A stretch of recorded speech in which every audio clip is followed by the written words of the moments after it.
Hello.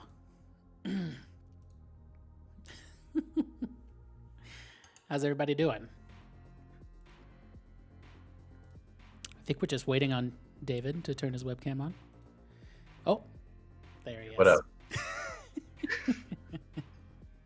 What up? Hey, what's up? How's it going? Yeah, everybody. So let's all take a drink. We all seem to be going that way.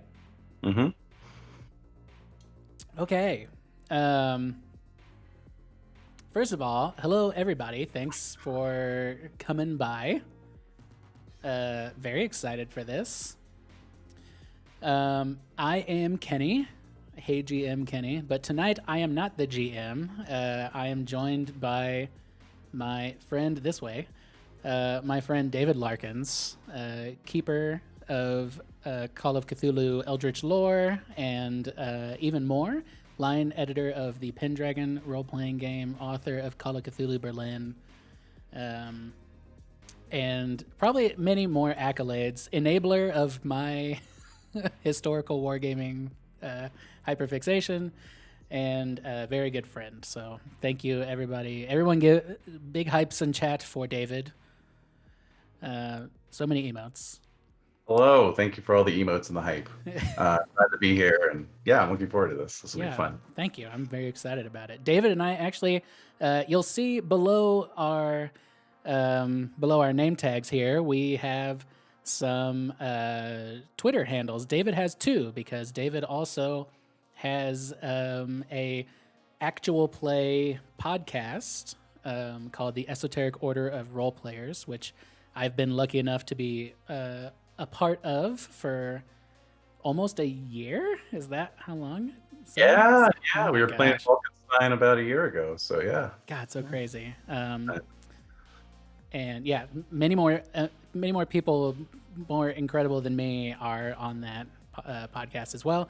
And if you like it, it's if you want to check it out, it's on YouTube and it's also on Podbean.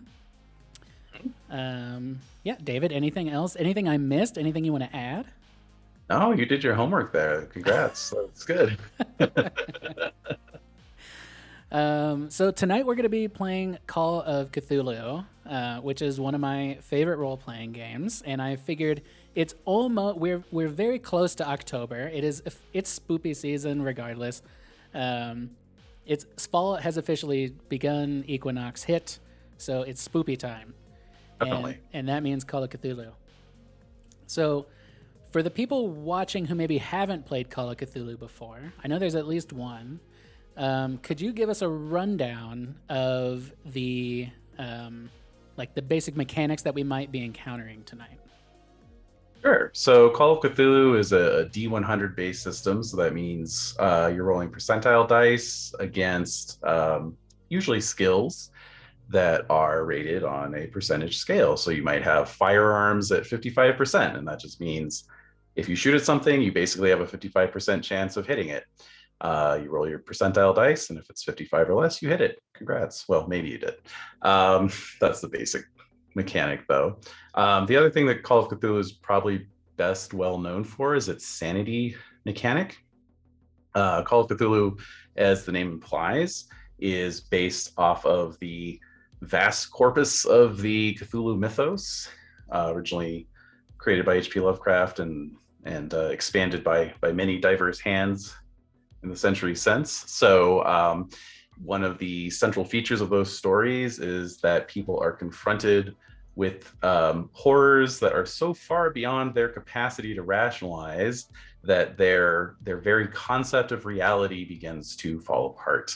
So that's tracked on the sanity scale. And it's this wonderful doom spiral where the more sanity you lose, the more likely it is you'll lose more, until you have just plunged into a world from which you can never escape, a world of, well, there's all kinds of different manifestations when you lose it. So awesome. Yeah, I'm looking forward to all that. So thank you for that.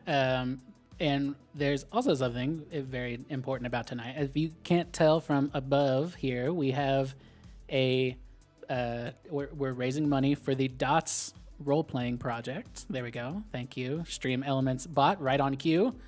We're raising money for Dots, and these guys make they're probably most famous for the Braille dice, which are role-playing game dice that have Braille numbers on them, so people with visual disabilities can play these role-playing games with us, and they don't have to have us, telling them what their dice are. So that's something, obviously, I think a lot of us are very passionate about role-playing games, and a lot of us are, just good people overall, and we want to share this incredible hobby and, dare I say, lifestyle with as many people as possible. So, hype in chat for Dots. And we have a couple people from Dots here with us. Yeah. And man. Okay, so and if you hit exclamation point, there's an exclamation point command, charity, which charity I inevitably misspell every single time. But if you spell it right, it will take you to a link, and that link will take you to a page, and you can donate as little or as much as you like. And there are some prizes, quote unquote prizes, that you can just go buy. So it's not a raffle, although we will be doing a raffle tonight as well, courtesy of Dots, which I actually need to start. And boom, it has started. Dots has been kind enough to give us some stuff, a little swaggy baggy that we're gonna be giving away. Anyways, so yeah, that's the link where you can do that. And there's Warhammer stuff in there. There's role-playing game stuff in there.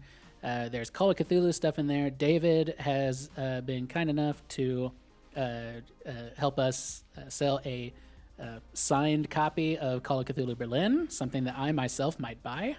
And there's all kinds of things in there, including, if you're local, there's a tattoo gift card. It's a $250 gift card that only costs you $150, and you get tattooed by me, and we can sit around and talk about whatever you want. Yes, it is signed. Yeah, the tattoo is also signed, if that's what you're asking. So it's been like 15 minutes of introductions and talks and giveaways and everything like that. Are we ready to start the game? Yeah, no time like the present. Yeah, is there anything I missed? Anything we need to touch on? I don't think so. I'm not going to be interacting with chat a ton tonight, although you can spend command points to mess with my rolls. You can either give me a bonus die or a penalty die.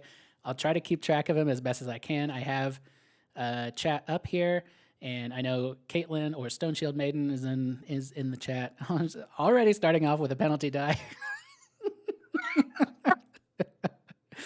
And so that's okay. All of my die rolls are partial successes. Point of order question then. Oh, please. So if person A purchases a penalty die and then person B purchases a bonus die, do those cancel each other out, or do they just stack for the next roll and then the roll after that one? That's a good question. I that literally just happened as well. Rainy, just barbarian things, gave me a penalty die, and then immediately after, Raptor Monster redeemed a bonus die. I guess we're gonna stack them. I think that's the best way to do it. Although it would be fun to see a bit of tug of war in the channel where people are trying to save me and people are trying to screw me over. Yeah, but how could you possibly keep track? Oh my god, I know. I'm bad enough. 18 penalty dice and 19 bonus dice. Okay, I guess it's the bonus dice. I'm bad enough at math as it is. Doug, okay. Oh, jeez, this is a family stream, sir. So yeah, okay. So I guess our first two rolls are spoken for. Okay. Caitlin, if you can, I'm gonna have my phone open with Discord next to me. So just so we make sure we don't miss any of them. All right. Just so I make sure I don't miss any of them. Keep a running tab for me if you can, and I will consult Discord every time we need to make a roll. So, without any further ado, Keeper David, please take me through this wonderful and horrific journey that is Call of Cthulhu. Right. So yes, welcome one and all to the edge of darkness. This is a classic Call of Cthulhu scenario. It was one of the first scenarios I ever read and I ever ran because it was in the 5th edition Call of Cthulhu rulebook, which was my entry into the game. And normally it's for a larger group, but I have run it for one person before, and we're just going to have to wait and see how that's going to work out. But I've made my adjustments. So the setting is the classic Jazz Age, Arkham, Massachusetts, Lovecraft country, 1928 to be specific. And just to keep things on theme, it is October of 1928. Nice. Properly spooky. That's right. Mm-hmm. Double spooky. Double spooks. And so we will just kick things off. Kenny, do you want to talk a little bit about your character up front? Oh, yeah, that's probably a good idea. So let me see here. My character's name, if you can tell from what's it called? The name tag beneath me, there we go, is Victor Hines is my name. I thought that was a pretty good name, honestly. My pronouns is he's, hims. I was born in Indianapolis, but I currently reside in St. Petersburg. And my my main inspiration for this character was I wanted to take the two leads from Brendan Fraser's 1999 smash hit The Mummy and combine them. So I am both Brendan Fraser and Evie. The actress's name is escaping me right now. Rachel Weisz. Rachel Weisz, thank you. One of my favorite Rachels. So yeah, I'm a librarian. I'm an anthropologist. Those are kind of my big skills. I'm not very good at almost anything else. Although good. Although I did do the meta thing and I put some points in spot hidden. And what else did I do? Oh, for some reason, so I'm pretty good at fast talking. I'm not much one for physical violence, so if I can stumble over an excuse to get me out of violence, I will. And I believe, let me see here. What did I really go? Oh yeah, I decided my father was a locksmith, and I would accompany him on jobs. So my locksmith skill is weirdly high. So I'm going to try to shoehorn that in as many times as possible. Okay. Please bear with me as I furiously add a bunch of locked doors to this scenario. Or, if there's a locked card, it's the 1920s, but any lock will do. Any lock can be picked. That's the thing. It's the 20s. So how many people even lock their front doors? Jeez, what a time to be alive. And as far as backstory and stuff like that, I'm sure some of it will come up and some of it won't. But for the most part, I have some kind of occult-ish beliefs. I'm one of those guys who's like, oh yeah, I believe in the occult. Like I've attended a seance and blah blah blah blah blah. So my character really hasn't in game terms witnessed any actual mythos stuff. So I have no mythos score. He's just a guy who believes in ghosts because he saw something once, Okay. I don't have any spells or anything like that.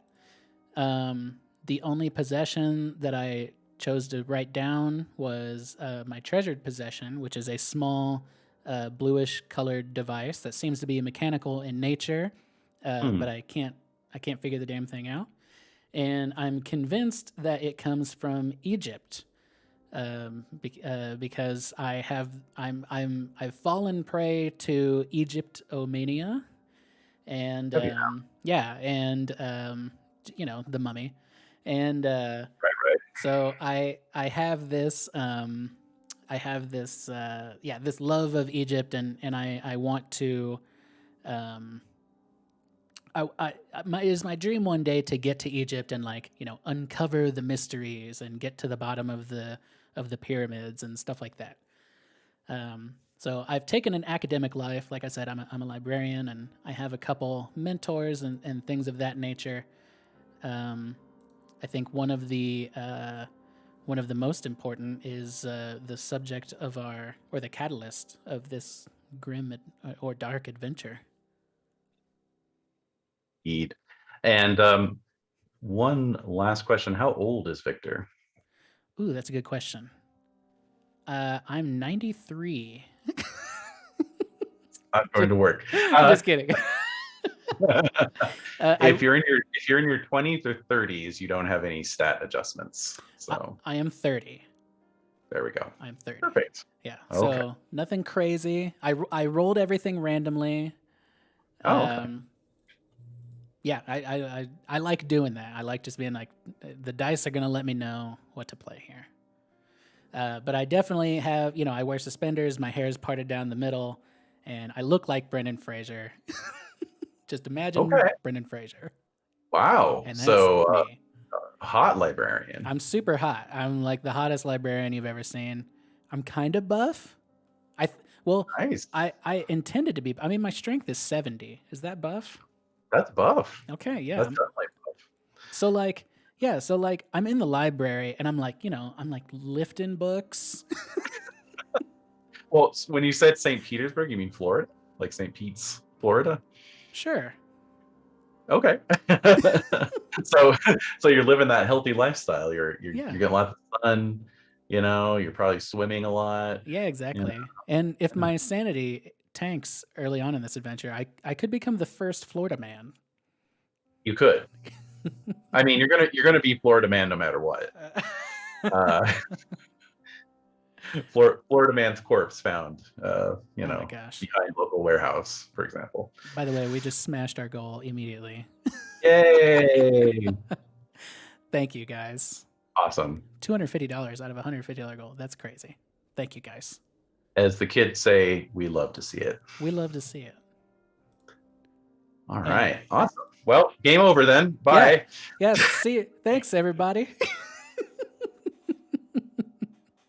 Didn't tell you that part. Yeah. I actually had some. I was gonna try to. I have some. Thank you, by the way, Pound. I know exactly. I think I know what you bought. I think you just bought that gift card. You're a true tatty daddy. And I was gonna go through because I can never pronounce the name of the fundraising organization. I think it's Tilfity? Tiltify. Okay. I always misread it as something else. I'm going to tell you that right now. I do too. Tiltify. Okay, so Tiltify is like about 150 copies of Boston. So they have like what are they called? Thingies. Milestones. And I was going to go through and redo it because I was like, oh, maybe at like $50 we'll lose one sanity, and then at $100 we'll lose another sanity. Oh, wow. Okay. Or something like that. So I get, since we just blew through all those, I might just take 4 sanity laws right off the bat. I don't know. What do you think? I mean, if I'm doing my job right, we don't need to resort to any milestones to drain you of sanity. Okay, let's go. All right. All right. So we've got a hottie librarian. So the opening scene then is you are stepping off the train at Arkham Station. You have answered the summons from one Rupert Merryweather, who sent you a telegram requesting your presence in Arkham. Specifically, of course, like all telegrams, it's very terse, doesn't go into a lot of detail, just basically letting you know he is unwell and he is in St. Mary's Teaching Hospital. and he would very much like to meet with you this Thursday at 1:00. And this was, sufficient lead time for you to book a train, get some time off, and get up here in time. So we'll say you're stepping off the train. It was an overnight train. So it's 11:30 in the morning that Thursday on a chilly October in Arkham, witch haunted Arkham. As you know, but for the benefit of the listeners, Rupert Merryweather is one of your old professors. I believe, right? That was it. Yeah, what did we decide? He was my oh my gosh, I just blanked on it. He was like he was a mentor, I believe. Yeah, that's right. Let me see. Let me go back to what you wrote me. Okay, you just said former colleagues. Okay. Okay. Well, the age difference would imply you were a student. Right. I would agree. And did you say you had some anthropology? Oh, I'm anthed up. Okay, perfect. Yeah, my anth is 71. Huge. Whoa, that's like professional level. Huge, okay. Yeah. I feel like a con artist or a sideshow barker or something, because I'm like, now Kenny, you have not read this scenario, correct?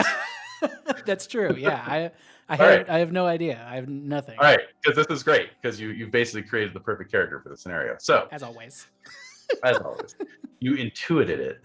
So so Rupert Merryweather is a professor of anthropology at Miskatonic University, and he was your advisor and your mentor while you were in college.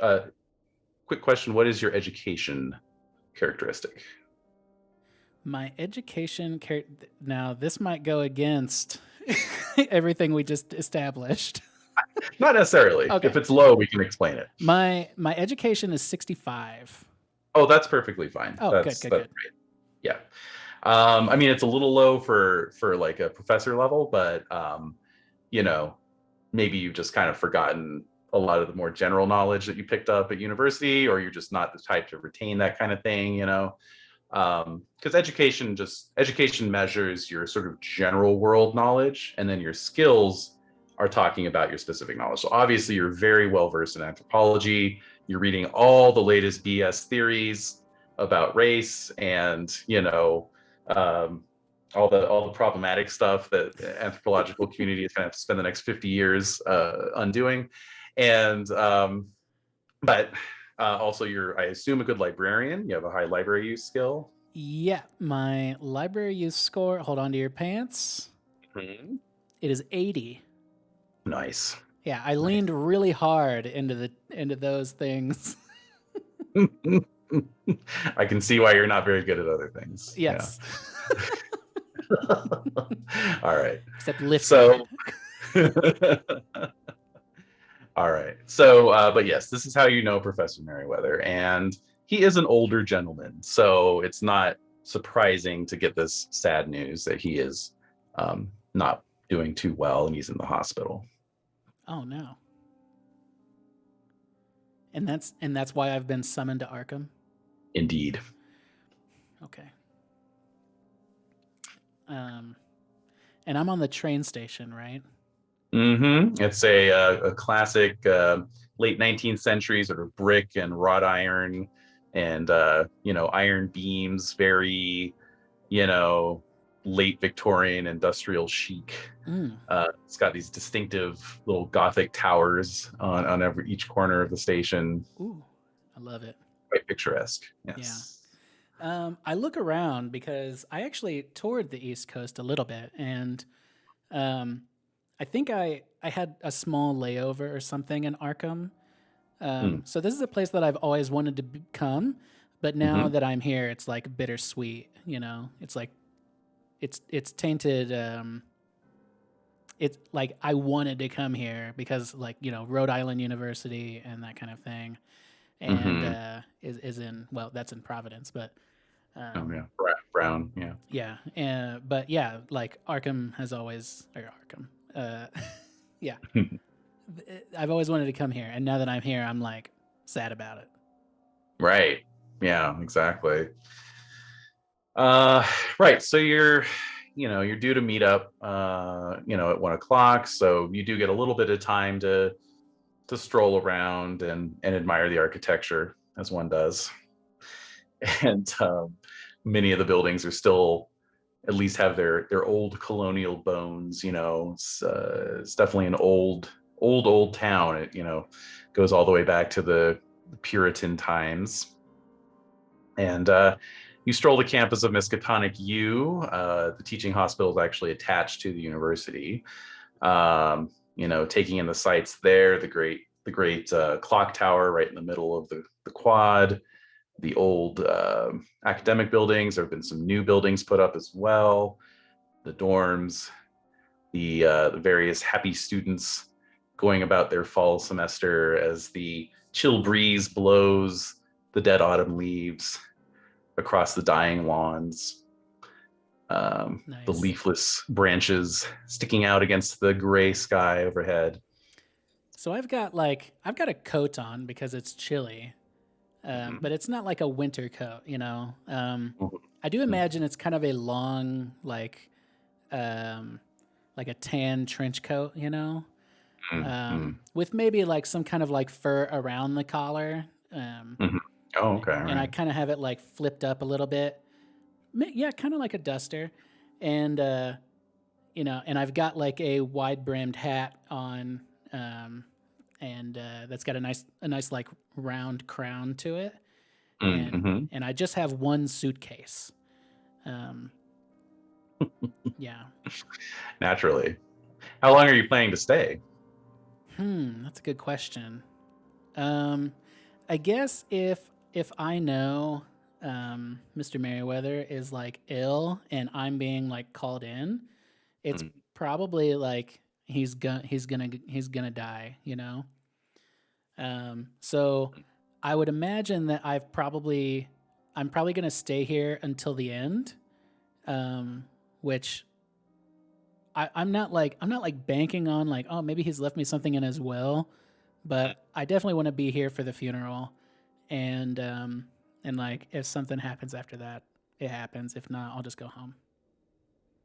So you probably took like 2 weeks off of work or something just Yeah, to exactly. cover it. Yeah, Mhm. 2 weeks off, and I've never taken a day off in my life, because when you love your job, Oh my goodness. um, I imagine too that I don't know why this like sticks in my head, but like I imagine that I sleep in like there's like a little apartment attached to the library that I work at, and that's where I sleep.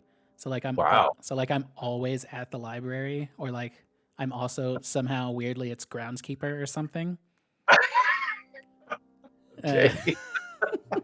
So you're basically like a priest, but with a library, not a church. exactly, and All right. yeah, kind of monk like exactly, and Mm-hmm. yeah, so this is going to be kind of new and foreign to me. You know, I've done a little bit of traveling, but not a ton. Okay. So yeah, but I am looking forward to it. All right. All right. So at last, the time draws nigh, and so you head into the large, brick and glass uh, monument to the medical profession that is St. Mary's Teaching Hospital. Uh, and a quick inquiry with the charge nurse at the front desk directs you to Professor Merriweather's room. I want to take a deep breath before I go in, and Mm. I already know what this place smells. You know, like what old people smell like. You know, Mm-hmm. like I imagine that's what it smells like. This weird. I don't even like Kenny doesn't even know what that smell is. Uh, but like I feel like my grandparents always had it, and I imagine that's what's happening. But like I'm also just preparing myself for like I don't know what Mr. Merriweather is going to look like. I mean, I could walk in and this dude, he's already going to be. I mean, he's already sick, so I have no idea, and I'm just like preparing myself for the worst. And of course, put your mind into a 1920s era hospital. So there's no beeping machines or ventilators going or anything like that. Not even like the smell of bleach or Lysol. I mean, antiseptic stuff has just come in the last generation or so. So although people are, cleaner than it used to be, it's not like as obsessive as, it becomes later. So it's almost just like a sanatorium, like a resident place, and so you walk. Go ahead. Oh, I was just gonna say, is this like a big open room with like cots, or is it Not on that level, no. Okay. Yeah, he has his own private room, and so as you walk in, it's a smaller room with its own window, and just like a very simple like steel frame bed, custom built. Like it is a custom hospital bed, but like it's it looks more like a bed you'd have at home than hospital beds do nowadays. And side table, there's some flowers, his charts hanging in down at the foot, as you would expect. And as you're walking in, before you even see anything, you can hear some quiet weeping, and you see an older woman standing by the bedside, dabbing her eyes. And across from her on the other side of the bed is a man about your age, actually, and he's handsome, but he has a somewhat like kind of a permanent sneer stuck on his face. What's I'm judging the shit out of this guy. Does it look like, can I discern anything about him from how he looks? Do I look at him and I'm like, you're some vagrant, what are you doing here? Or if I'm like, oh, hello, doctor. He's definitely not a doctor. He's wearing a very well-tailored pinstripe suit. So your immediate impression is like maybe he's a lawyer, like maybe he's here to like execute the will or something. I immediately pictured those like pinstripe suit wearing weasels from early Warner Brothers cartoons. Yeah, from Who Framed Roger Rabbit. Exactly. Yeah, not too far off. Okay, good. Yeah. He's not like a gangster or anything. But, okay. He's not swinging a pocket watch chain around. Right. No. Yeah. He doesn't have like a red carnation in his boutonniere. Okay, good. Yeah. All right. So yeah, as I'm walking in, I do want to like you said he's got his clipboard at his foot. Yeah. Can I I just want to peek at that and see if I can tell if there's anything going on that. Like, do I see any big words that might give me an indication of what's happening? Yeah, there's just a big frowny face that they wrote over the whole thing. Why don't you roll medicine for me and let's see how that goes. All right, I'm gonna roll medicine, and I believe Rainey has cashed in a penalty die well before we even started playing the game. That's great. Yeah. Okay. So far, I believe our penalties and bonuses are alternating. Nice. So, yeah. Love it. This is gonna be a spiky game. It is. And spicy. That's a little spicy too. Okay, so let me see here. Medicine. Is that going to be? Where even is that? That's not first aid. And here it is. Oh, the old one. Okay. Sure one. Wow, this will be a roll for the ages if you can actually pull this off. With one penalty die. Okay, 53. Yeah, no, that's not. Yeah, it's all Greek to you, Yeah, I'm like, oh gosh, I should have really stuck in that medical class, I guess. But also your eye is drawn up as you come around, and the older woman who is sort of blocking your view as you came in.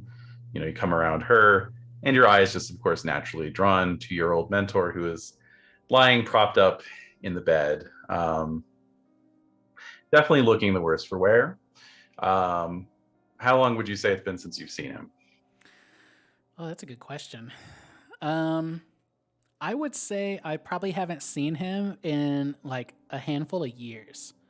Hmm. Like, I would say probably like between 4 and 6 years, somewhere around there. Okay. But we have one of those friendships. Like, I feel like we had a very intimate like friendship, like as far as like professor and student can go. Hmm. Um, and he probably I don't know. We probably kept in touch after that, but it's one of those friendships where like you can go years without talking, and then like as soon as you pick it back up, it's like no time has passed. But Okay. now that I'm seeing him like this, I'm like oh god, like time exists, you know. Yeah. Mhm. Yeah, exactly. And indeed, he does look to be on death's door. He's lost a significant amount of weight since the last time you saw him. He's very pale. You notice in one of his hands he's clutching a blood-soaked handkerchief. That he's presumably coughing into, and his eyes are very sunken and rimmed, but they still manage to light up when they see you. And he says, "Ah, Victor, so glad you could make it. Punctual as always, I see." I take my hat off and like put it to my chest, and I say, "My dear friend," and I try to keep it together. Like I don't want him to see that I'm worried in my face or that I'm taken aback.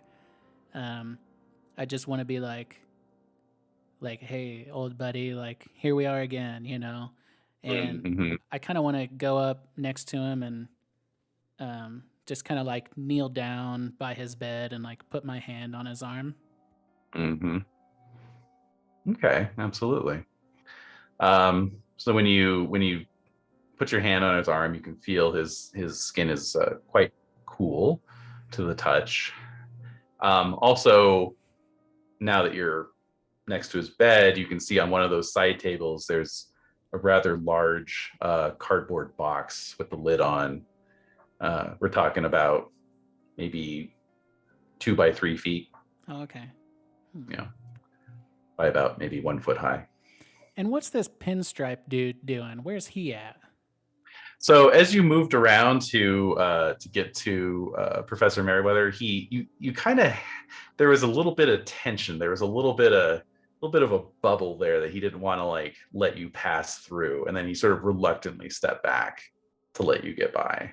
Okay. It's almost like you get this feeling like you're sort of trespassing on his territory. And in fact, as you kneel, Professor Merriweather says, um, "This is my wife Agnes, whom you never had the pleasure to meet, and my son Bertrand," indicating the pinstripe guy, of course. Oh, I see. So, so they married late, and this dude is like he probably doesn't care about Mister Merriweather, or he's like looking for the will or something like that. Okay. Yeah, Rupert talked about Agnes quite a bit, but he never really said a whole lot about Bertrand. Okay. Interesting. Um, I might get up and put my hat under my arm and his take the wife's hand and Hmm. shake it and just be like, I've heard so much about you.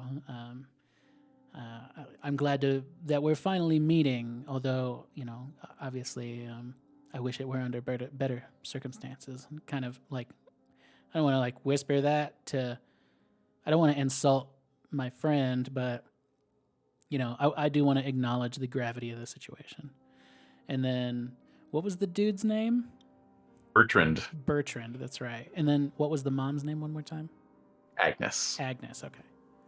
So Bertrand, I look at him and I nod and I say, uh,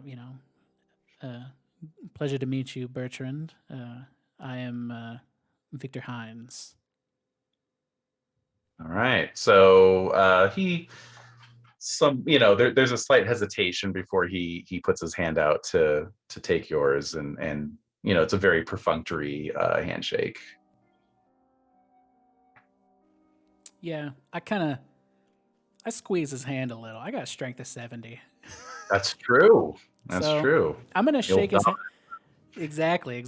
I'm not going over the top or anything, but but I am kind of like squeezing. Like you know what I'm talking about, like right in there when like uh-huh. your girlfriend's dad would shake your hand, and that's what Try I. to dislocate that joint right there. Yeah, exactly. So I just like squeeze it a little, and then I'm like, oh, sorry.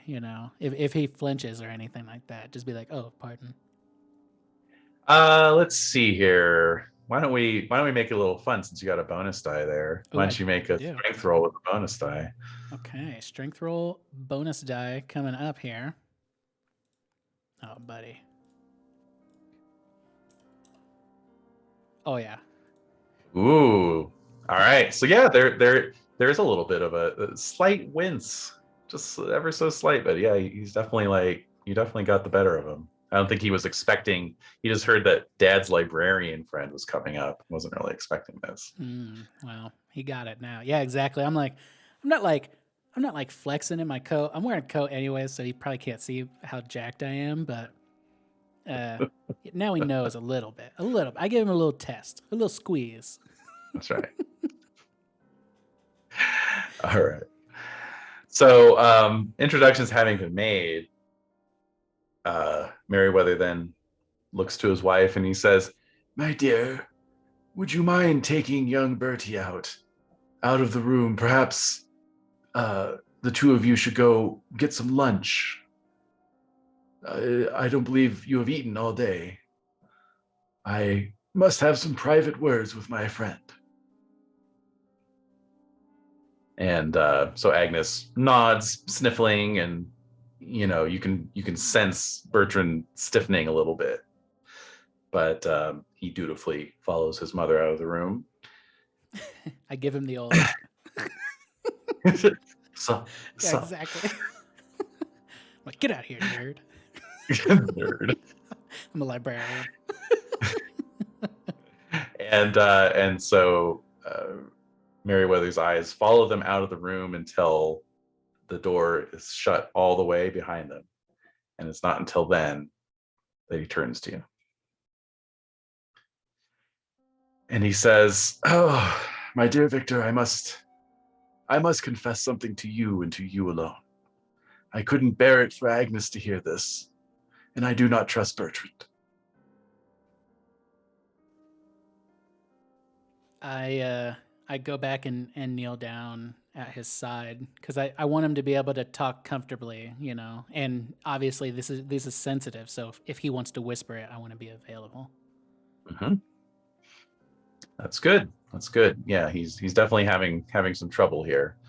So this gives him some latitude to speak at length, and he says the following: "In my youth, I and some fellow students became involved in what we believe to be an innocent exploration of the occult. Led by a slightly older man named Marion Allen, the six of us purchased an old farmhouse a few miles west of Arkham, near the village of Ross's Corners. There we could conduct seances and other psychical research in privacy.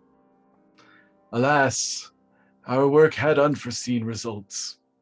Our last experiment summoned an evil force into this world.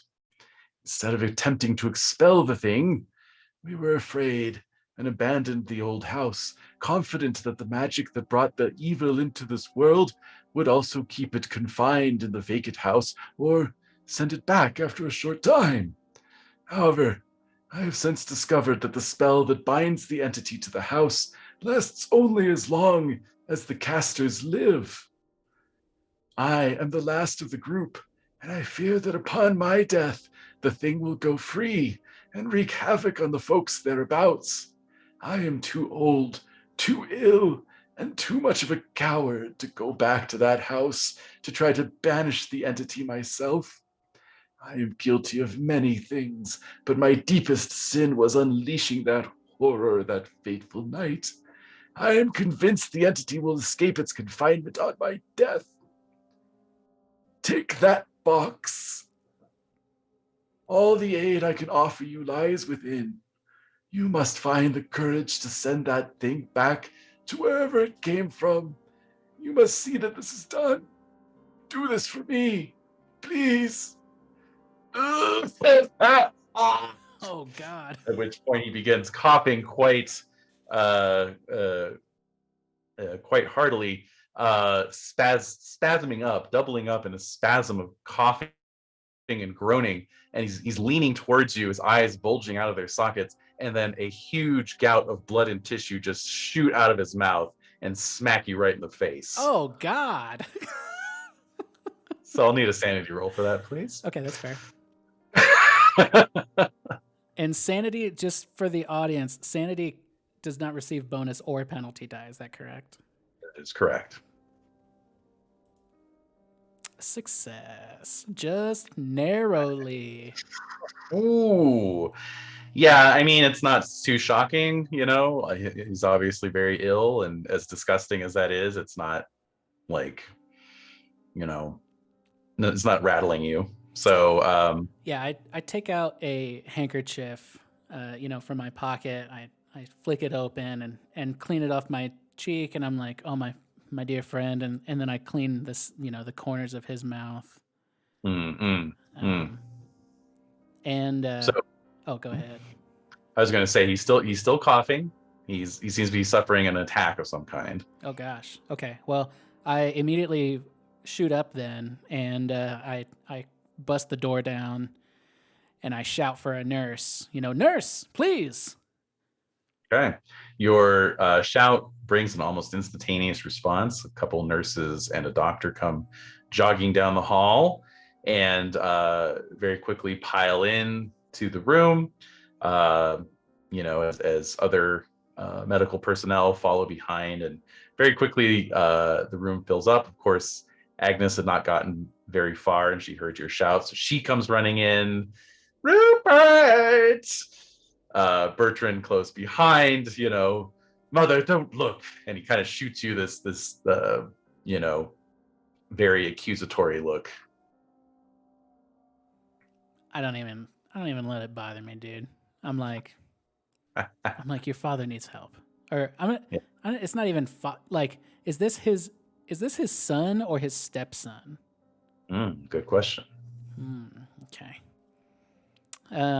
Okay, yeah. Then I kind of I keep the door open, and then I get out of the way so that the doctor and everybody else can get in. Mm-hmm. And I kind of examine what they're doing as I stand against the wall. I'm watching what they're doing, but my gaze keeps drifting down to the cardboard box. Mm-hmm. So what they are doing is basically trying their best to calm his attack and get his vitals and just sort of assess what's going on with him. And so, as I mentioned before, it's a pretty small room. And so eventually one of the nurses turns to the three of you and says, I need all non-medical people out of this room immediately. Go. Oh man. Okay. Well, this cardboard box is big. I imagine it's quite heavy too. I look at it and there's more urgency in that, and also I'm like Merryweather, are you serious about what you're saying? It's hard to believe this kind of stuff. So, I look at Merryweather, and I'm looking to make eye contact, but if he's obscured or coughing, I'll only wait for a moment and then I'll leave. Okay.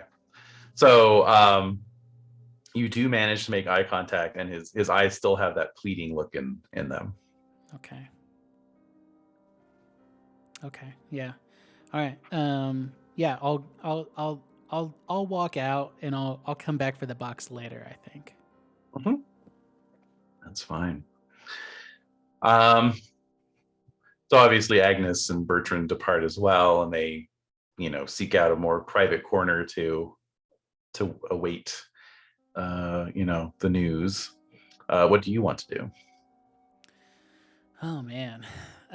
Well, I'm standing outside the room still.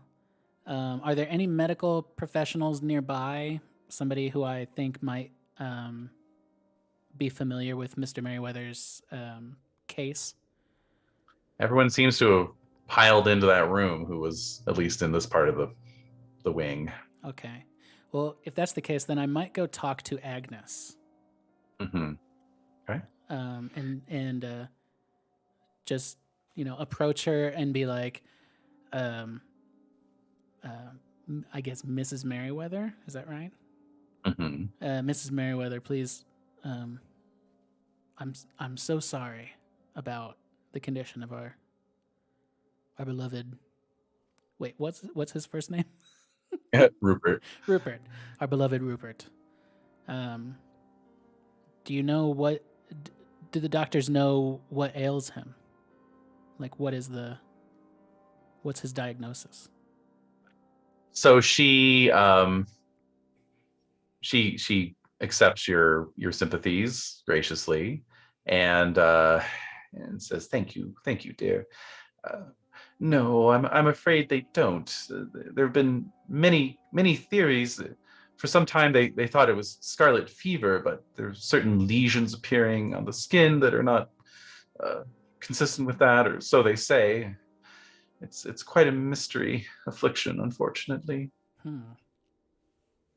Kenny thinks this might be consumption or something like that, but Oh, they'd know what that is, though. right, yeah, that's what I was thinking too. Interesting. Something is afoot. Okay. I might ask her like, well, first of all, where's that little stinker at? Is he nearby? He's right next to you, and in fact, he places a hand on your shoulder. Ugh. And he says, and I'm he like, says, yeah, and he says, might I have a word with you, sir? oh God. I'm like, yes, of course. And I look at Mrs. Merryweather and I say, please excuse me, I'll be right back. And I lead this little twerp over, somewhere out of the way. Right. By the vending machines or whatever. Like a wooden vending machine, a big hand crank on it. Ye old vending apparatus. That's right. But yeah, you are in a kind of a larger waiting room area, so you leave her seated on one of the leather armchairs and take Bertrand over to the other side, and he's just walking calmly beside you, but then as soon as you stop, he kind of rounds on you, and he gets in really close, and he says, "Look, I don't know why you come sniffing around my father's bedside the minute he's on death's door, but if you're looking for any kind of handouts or any part of what is rightfully due to me, that's part of his estate, I'll just tell you right now, I am a lawyer, and I will see to it that you don't get 1 cent." I get real close to his face too. Mm-hmm. And we almost kiss. Your noses touch. I get real close to him and I say, you have some nerve, Bertrand. To think that you value this man's wealth over his life, you ought to be ashamed. And your mother would be devastated if she knew this is how you felt. Shame. Well, and I kind of like get back. Shame. His rejoinder is, well, it's a good thing she'll never find out then. And he turns on his heels and heads back over to Agnes, giving you a little look over his shoulder as he does. God, this guy. Huh. Okay. And shortly after that exchange, lab-coated doctor enters the waiting room with a very grim look on his face. You can tell without him even having to say anything. Your friend Rupert has passed away. Oh no. I'm crushed. My shoulders drop. My head falls. And even though I expected this, Mm. I mean, damn, it hurts. Mm. And yeah, chat knows. I guess so. Everyone's pressing F. I know, and it hurts. F's in chat for Rupert Merryweather. And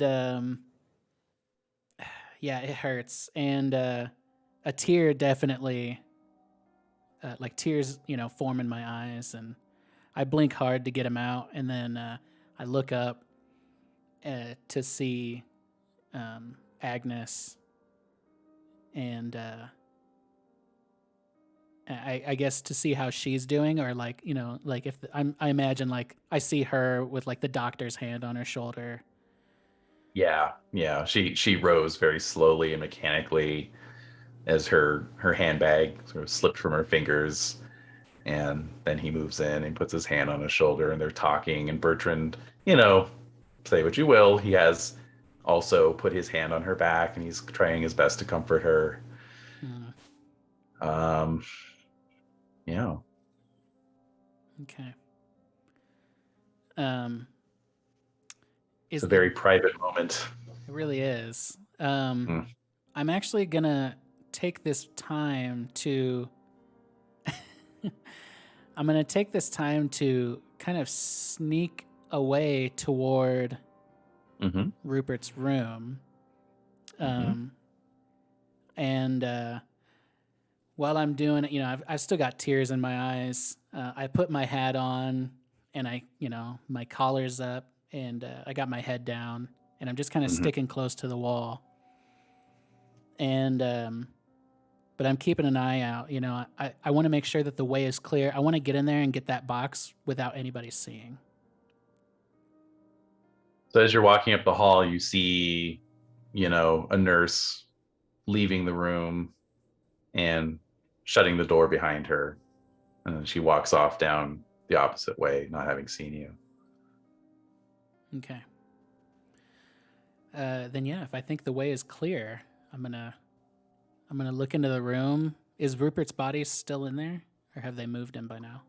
It is still in there, but it's got the sheet up over it. Oh man. I'm gonna go in there, and I take my hat off, and get down, and I take the cover off of his face.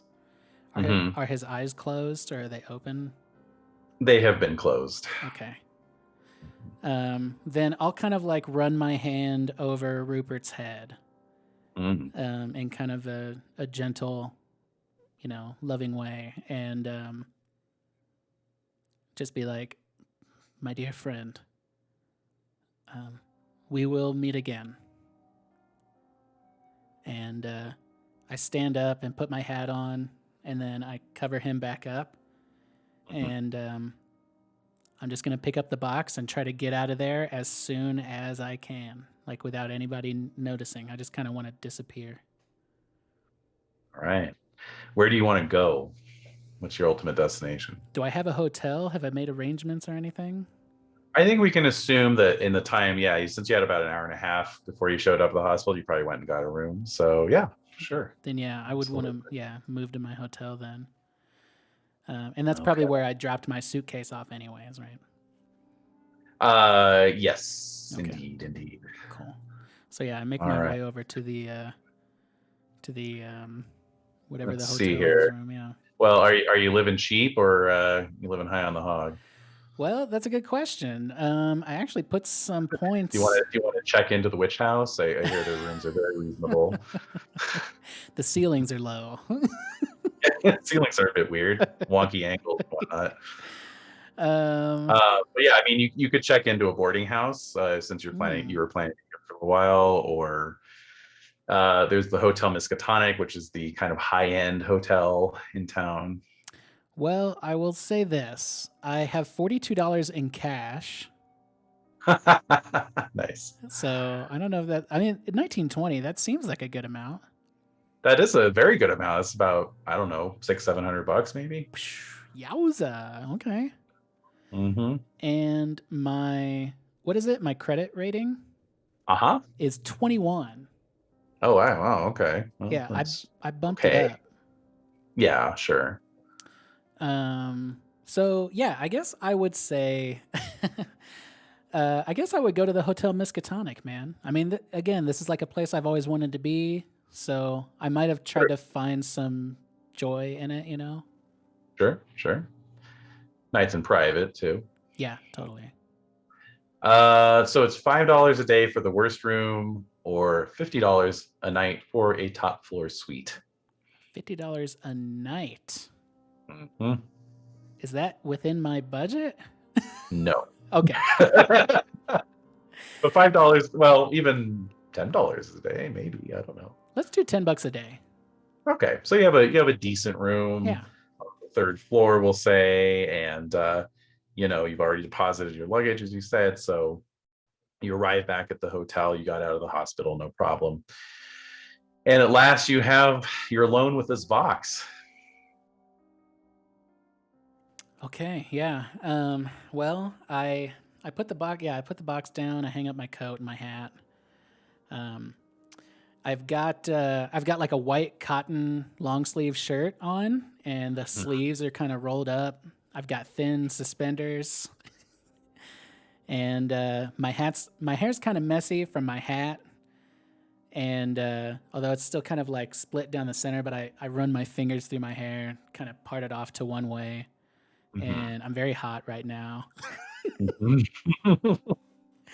And yeah, I sit down. I've got this box. I sit down on the edge of my bed, or maybe the foot of my bed, with this box between my legs. And yeah, I just open it up and look to see what's inside. All right, so you remove the top, and it's kind of like a shoebox style box, right? And so within is a fair amount of Excelsior, as padding, and then right smack in the middle is a sort of miniature sarcophagus. Okay, covered in hieroglyphics. Whoa, that immediately, I'm like, wow. Yeah.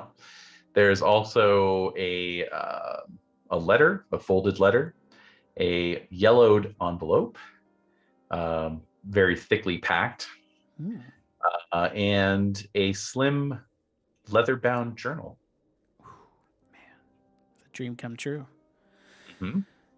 Well, since I established earlier, I have fallen victim to Egyptomania. Yes. Or Egypt mania, whatever the way it is. I immediately go for the sarcophagus. Okay. Yeah. So yeah, it's a little kind of gold colored sarcophagus, possibly gold covered as well. And do you have hieroglyphics as a language? I don't. I took like a dummy. I took German and Latin. I totally should have took her. I didn't even know that was an option, but that's okay. I didn't put any points into either, so I'm shitty at both of them.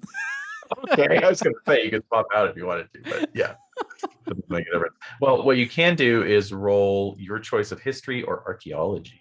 Ooh, well, my archaeology is trash, and my history is shiny trash. So I'm gonna roll history. Let me see where we're at here. I think we're on a penalty die. Lovely. Oh God, there's no way I'm gonna be able to do it. Let's get this penalty die out of the way so we can get there we go. Oh, what? Are you kidding? Wait, I can spend luck. I can spend luck. You spend luck. Oh my God. Oh my gosh, I can't believe that. You must have rolled 2 0-0s then. I think so. Because that's the only way you would have gotten an 8. Which is crazy. That's hilarious. Oh my gosh. Take that, Rainey. Or whoever gave me that penalty die. So I spent 3 points of luck. So normal success. Zing. All right. Yeah, clip that. All right. So you have identified the hieroglyphics as definitely Egyptian of the Middle Kingdom period. Hmm. Mhm. Okay, the Middle Kingdom. And do I know anything special about the Middle Kingdom specifically? That's your classic ancient Egypt time. That's Okay. like the time of Ramses and Mm, you know, King Tut and all those blokes. okay. So yeah. Awesome. Okay. Cool. All right. So do I know what these guys what these hieroglyphics say? Or can I No. Okay. And there's no way for me well, actually, wait. If I spend luck, can I spend luck to get like an extreme success? Yes, although in this case it wouldn't do you any good. Okay, fair. Okay, so I'm like, nice hieroglyphics, very cool. Does it open? It sure does. I would like to open it. All right. I can share something with you. Ooh, oh my gosh. Hmm. Get ready, everybody. Whoop. Okay. There you go. Should pop up in a moment there. We'll hide these excellent charity donations. Like I said, I'm not interacting with chat a ton while we're playing, but I will before the break and after the break, which I think will take a small break at 8:00. By the way. Yeah. Okay, interesting. So, okay, so we got. Oh, this is a pretty decent sized little sarcophagus by the Hmm. size of this Hmm. feller's hand. Hmm. Um, hmm. Okay. And there's hieroglyphics I see on the inside. Are indeed. It's But some kind of strange writing that's been carved into the material of the sarcophagus. Yeah, that's interesting. And I don't. Yeah, I definitely don't know what that says. I don't think there's anything on my character sheet that would allow me to read these. Right. Um, I Just look. Egyptian doctors writing, actually. So. Zing. Zing, buzzing. Um, is so this is a small sarcophagus, but it. I mean, is this like? Would I know?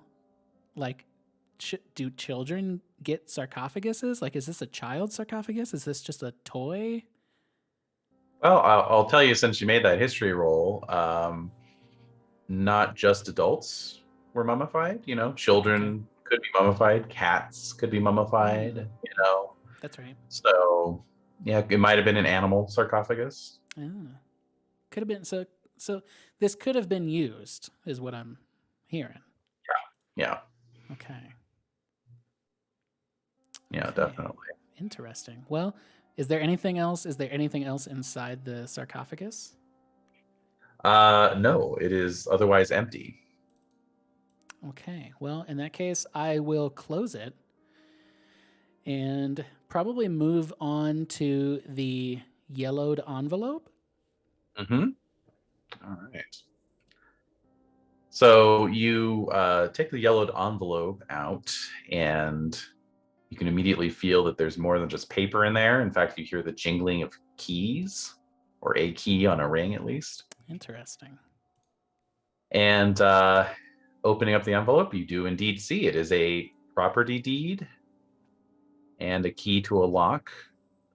The address is Boone Road, Ross's Corners.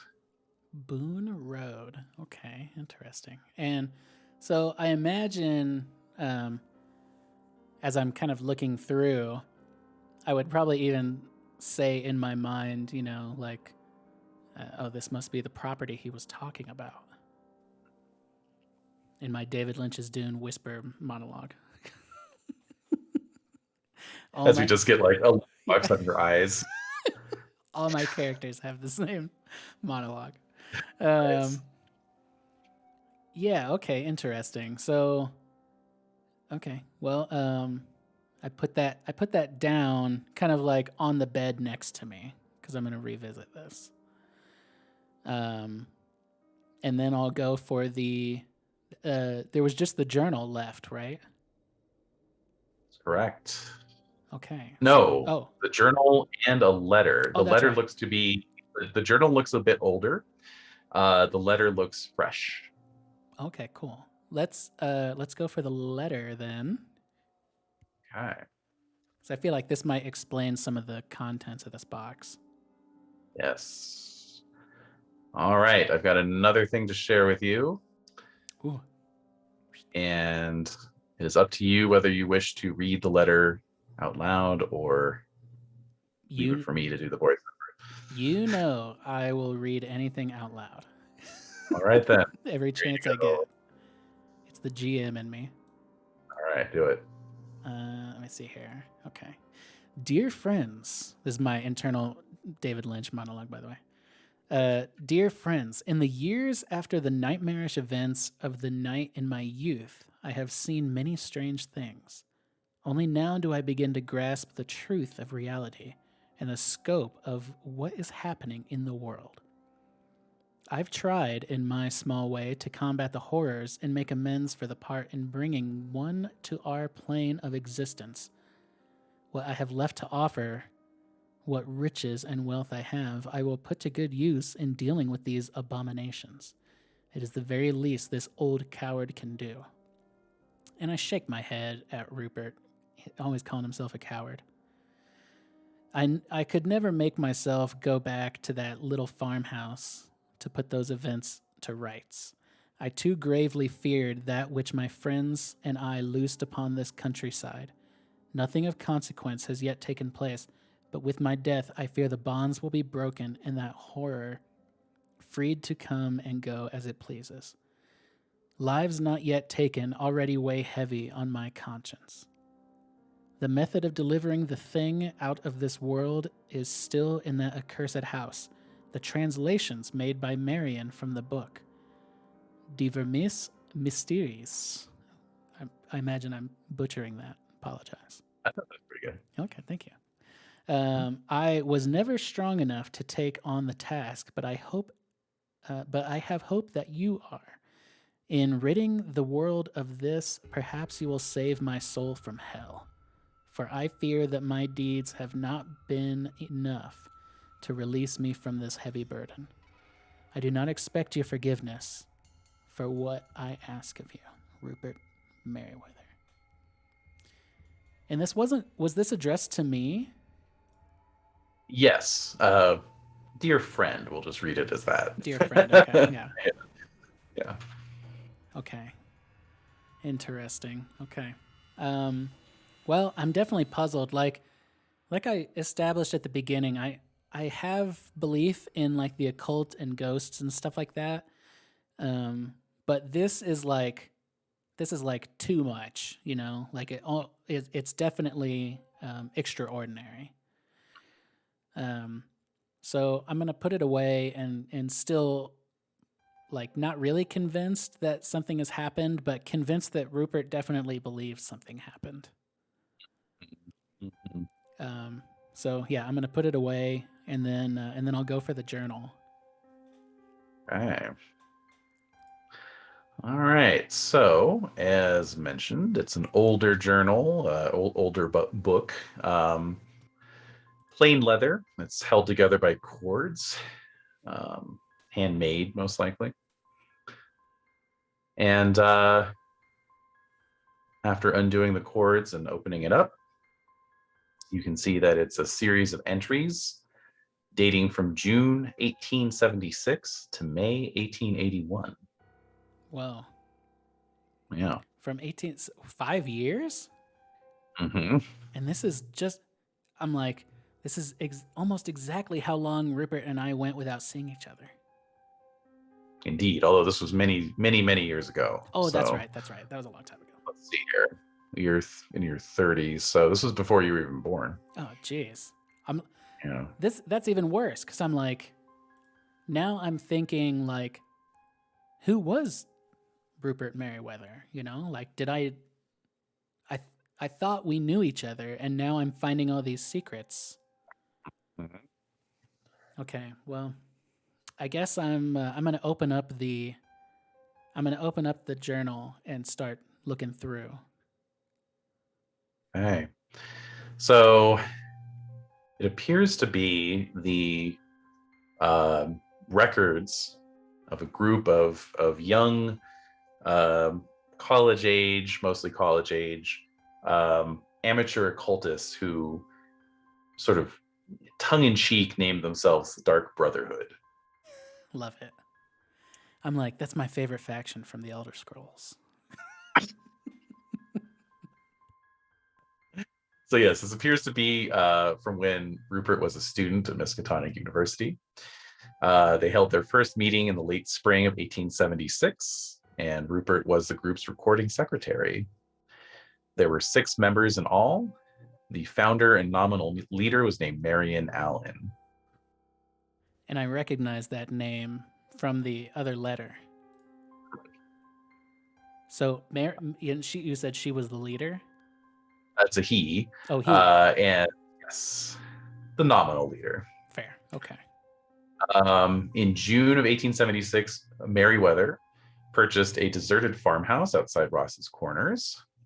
This was to be a place where they could conduct their experiments in privacy. They cleaned and furnished the place, and Marion Allen carved special warding signs over the wooden doors and windows. The response to this from the others was one of amusement, but they accepted his eccentricities nonetheless. There were some... So this seems like a bunch of kids kind of messing around. Exactly. Okay. The journal then goes on to relate a series of attempted rituals, none of which had any apparent effect. And then, starting in February of 1877, it starts to get juicy. Juicy? Oh, yes. And so, here is another handout for you. Oh, allow me. Please. Edge 2, this is it? Oh, man. Okay. Should I read all this? Holy shit. Or just right. which one should I... Or why don't we trade off? So you read one entry and I'll read the next. I like that idea. Okay. February 27th, Marion Allen has acquired an artifact, purportedly Egyptian. And I'm like, ooh. It appears to be a small sarcophagus of gold. And I glance over to the sarcophagus. Inside is a large piece of amber, which I did not find, which entraps a specimen of some unknown species of arthropod. Allen is very excited as the box corresponds to a description he found in an ordinary reference volume in the university's Orne Library. Allen says that in another book, De Vermis Mysteriis, is an explanation of the powers of the box. The text says the small animal trapped in the amber is actually the host to a bound jinn. A guide to the spirit world. Allen says the tome mentions that originally there were 4 such pieces of amber contained in the box. There's no mention what happened to the other 3. We are agreed, and a date has been set to conduct a ceremony intended to summon the jinn, which Allen assures us will be friendly. We have chosen the night of Saturday, the 18th of March, the night before the new moon. So that was the 18th of March. The next entry is the 19th. We began the ceremony as Allen instructed, according to that described in De Vermis Mysteriis. A fire set in the fireplace and a pentagram chalked on the floor, marked with appropriate symbols and illuminated by 2 black tapers placed near the center, flanking the piece of amber with its entrapped spirit. The others sit in a circle where I, the designated watcher who guards from malevolent spirits, sit in the corner of the room. At least I get the comfort of a chair, while the others can look forward to sitting on the floor for hours. Allen throws a handful of powder in the fire, producing an evil-smelling smoke and dampening the flames, which now burn a sputtering green and brown. Those seated on the floor begin the Latin chant Allen has transcribed from his book. After nearly 2 hours, I see a trail of smoke circling up from the piece of amber. Its surface seems to be bubbling and melting. Can this be? Have we finally achieved success? I can see a form. That's 100% Lovecraft of like Right? He's like writing it as it's happening. totally. Yeah. I'm slowly being murdered. Exactly. Yeah. Oh no! Exclamation point. Ellipses.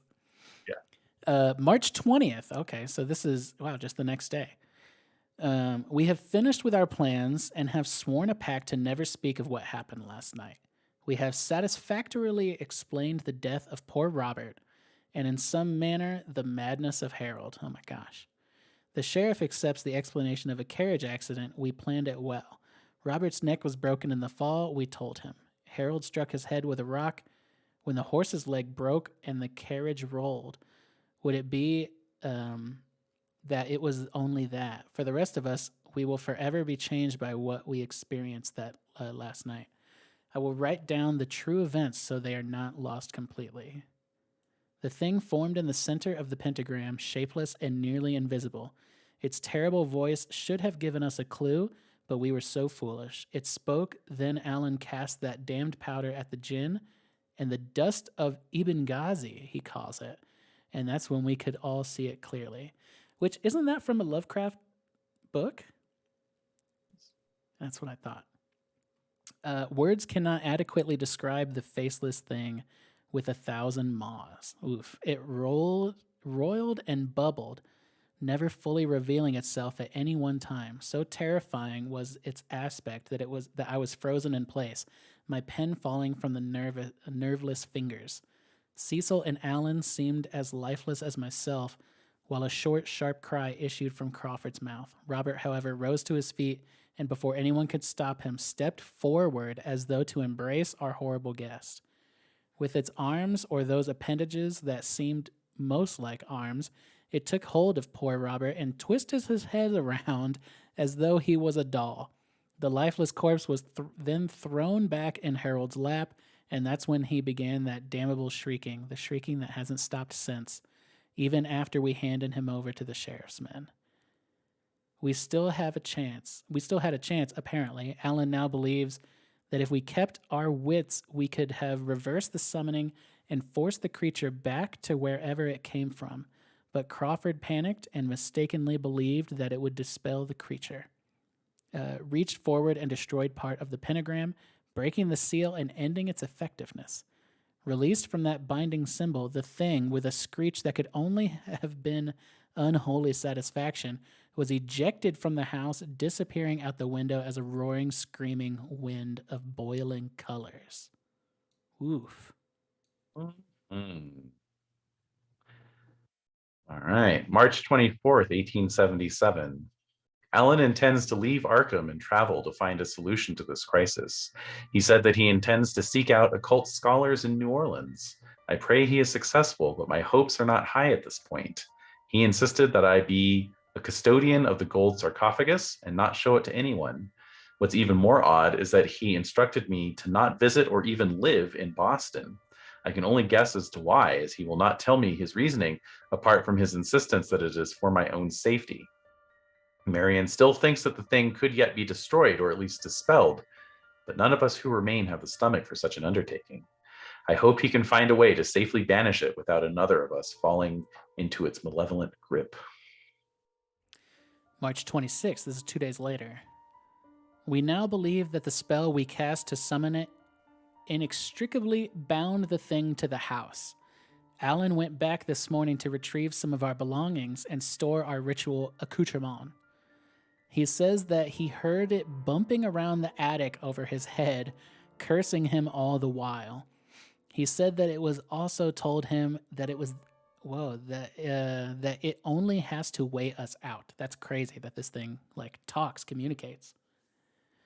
When we who were present are all dead, it will roam the earth freely, slaughtering and feasting. Thankfully, the warding signs carved by Alan during better times that seem so long ago now, apparently are effective and bar the thing entry except into the attic of the farmhouse. I might be able to sleep a few hours tonight knowing it is bound to the attic and cannot harm anyone else. I am hopeful for the first time since we stupidly released it from the amber. If it told him the truth, then we have time to seek the answer. God be with you in your search, my friend. October 14th, 1877. I just discovered that Marion Allen is dead and has been dead for some months now. He was murdered in New Orleans this past August. I suspect that he spoke to the wrong sort of people about the things he has seen, and they killed him. The newspaper mentions the sarcophagus, so they may have been after the gold. That is 3 of us gone now. I must do something. I've already begun ancient history classes at university, so I believe I will try to research the problem at the farmhouse in that manner. Perhaps I will uncover an ancient secret of how to rid our world of that beast in my own way. Dang. And then these names here, they're each written in different inks, clearly at different times. You know, I'm going to reach into my bag, and next to Rupert's name, I'm going to add the date. Damn. Yeah. All right. Like the full date too, not just the year. Crazy. Okay. And that's it, right? So we've got the sarcophagus, the letter or the envelope with the deed and the key, the letter which we read, and then that was the journal. Oh, and there is a newspaper clipping. Ooh. Tucked in. So we're going to go back to the handout screen. Handouts. One more time. Oh, sorry. Didn't mean to do any copyright violations there. August 14th, 1887. Brutal murder at docks. Oh, this is Marion Allen here. New Orleans. The body of Mr. Marion Allen, late of Arkham, Massachusetts, was discovered early this morning near the Gulf and Panama docks. The victim of foul play, the man was identified by local witnesses who said that Mr. Allen had been seen in the locale the evening before. Although robbery was the apparent motive, police report that the victim had gruesome marks carved into his forehead and his tongue had been cut out. Mr. Allen had reportedly gone to the police earlier this week claiming he was being followed and that he feared for his life. Of course, the police didn't do anything. He said his shadowy pursuers were after an Egyptian artifact which he no longer possessed.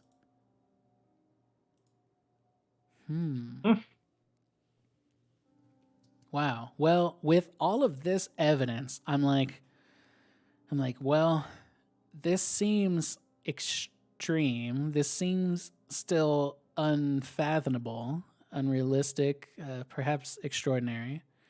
But I would be remiss if I did not use this opportunity to by myself go and investigate it. Absolutely. Well, and that was Merryweather's dying wish, was that you send this thing back, basically, or you neutralize it in some way, right? You know? And I will, even though I don't know that something like I'm still skeptical, you know, of course. I think only a fool would be like, oh my God, this is 100% true, you know? But, you know, apparently something is there, or, you know, something is going on. And even if it's just me going out to this place and saying a prayer for my late friend, you know, then that's what I'm going to do. Okay. Is this a good time for a break? I think it might be, actually. It might be. Okay, good. Yeah, nice seamless transition here. So, okay, I'm thinking we're going to take a break from this amazing game so far. By the way, I'm having so much fun. Excellent. David, thank you so much. I can't say it enough for doing this. My pleasure. Thanks to everyone who's donated. Oh my gosh, yeah. I'm actually going to open up a new window so I don't ruin the OBS stuff. Except my face is now I'm just going to cover David's face. I do first. Okay, so first of all, we'll take a moment here Thank you to everybody who's followed. And if you're subscribing, thank you for subscribing. New followers, old followers, thank you guys for hopping in and hanging out with us. It means everything. To you guys who have donated, we have raised $400 of our $150 goal. I set the goal pretty low because I'm small fries, and you know I did my best to get everything kind of going.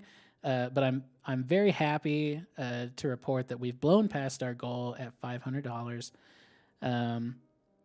There are, oh my gosh, let me see here. I'm going to try to find a list of people who have donated. Here's Looked like quite a few there at a there- certain point. There's quite a few. Yeah, first of all, I'm going to go in order. So, oh wow, first of all, we received an anonymous donation of $20. So thank you to whoever that was. John donated 50. Thank you very much. Luke Salamander donated 30. Thank you very much. Pound, $150. Thank you very much. Cornelius Breddington, $100. That's Sean of Etten Games and Hobbies, who was kind enough to donate a huge chunk of the amazing prizes that we have tonight. Big shout out to Ed. Huge shout out to Etten. Paige Holgate donated $20 21 minutes ago, and Stemo donated $30. Thank you guys all so much. This is so crazy. I'm just floored by your guys' generosity and your guys' support. Thank you all so much. So it is 7:38. 7:38. I can read. Yes. And so I think we're gonna take a quick little break, and maybe we'll say we'll say like a, I don't know, is a 7-minute break weird? Like be back at 7:45. That's very Lovecraftian, right? Because it's like, oh, well, my perceptions of reality are being challenged right now. That's right. We're taking a 7-minute break. And I am going to hydrate as I was requested to do.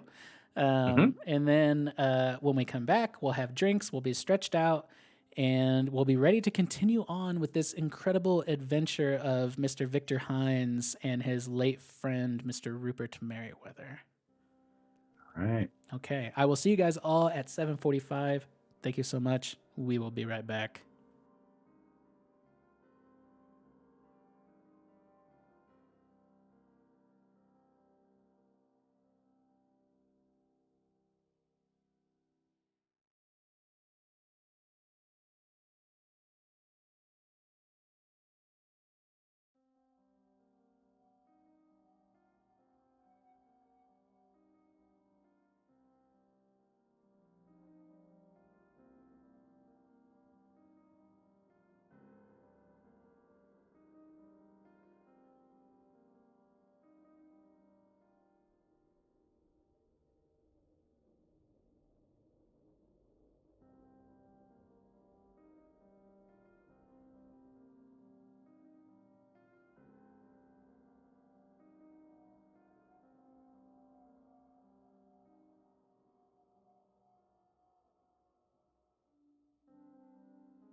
There we go.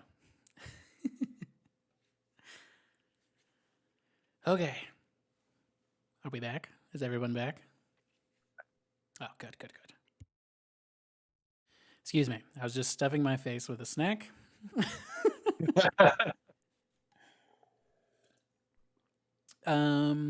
So yeah, again, thank you guys for donating. I checked into the Discord and some people were having some issues or whatever, but I think for the most part they seem resolved, or they will be at the very least.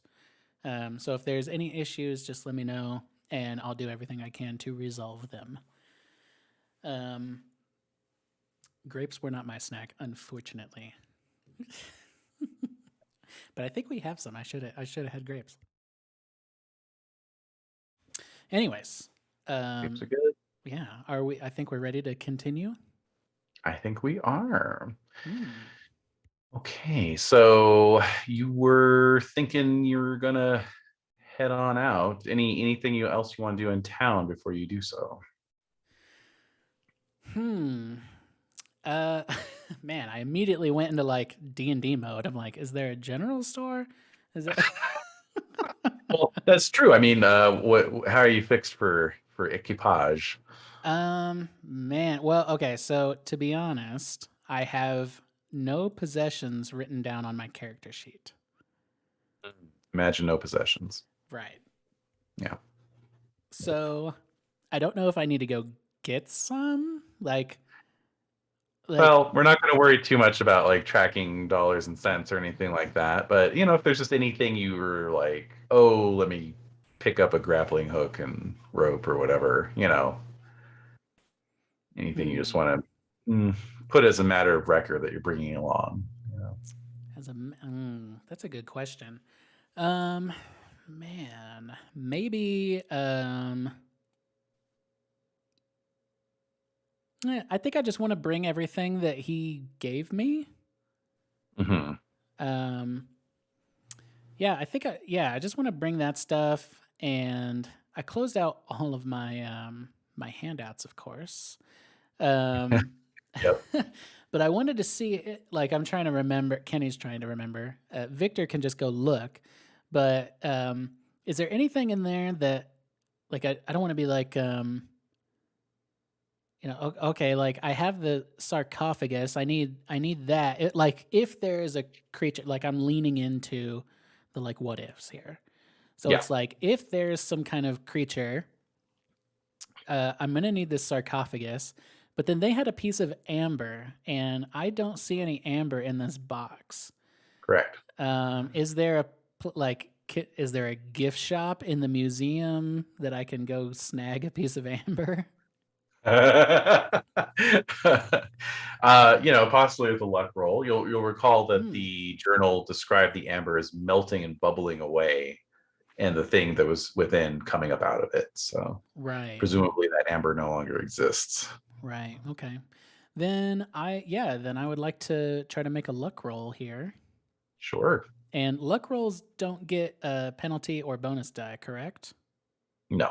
Okay. So straight luck here. Normal roll.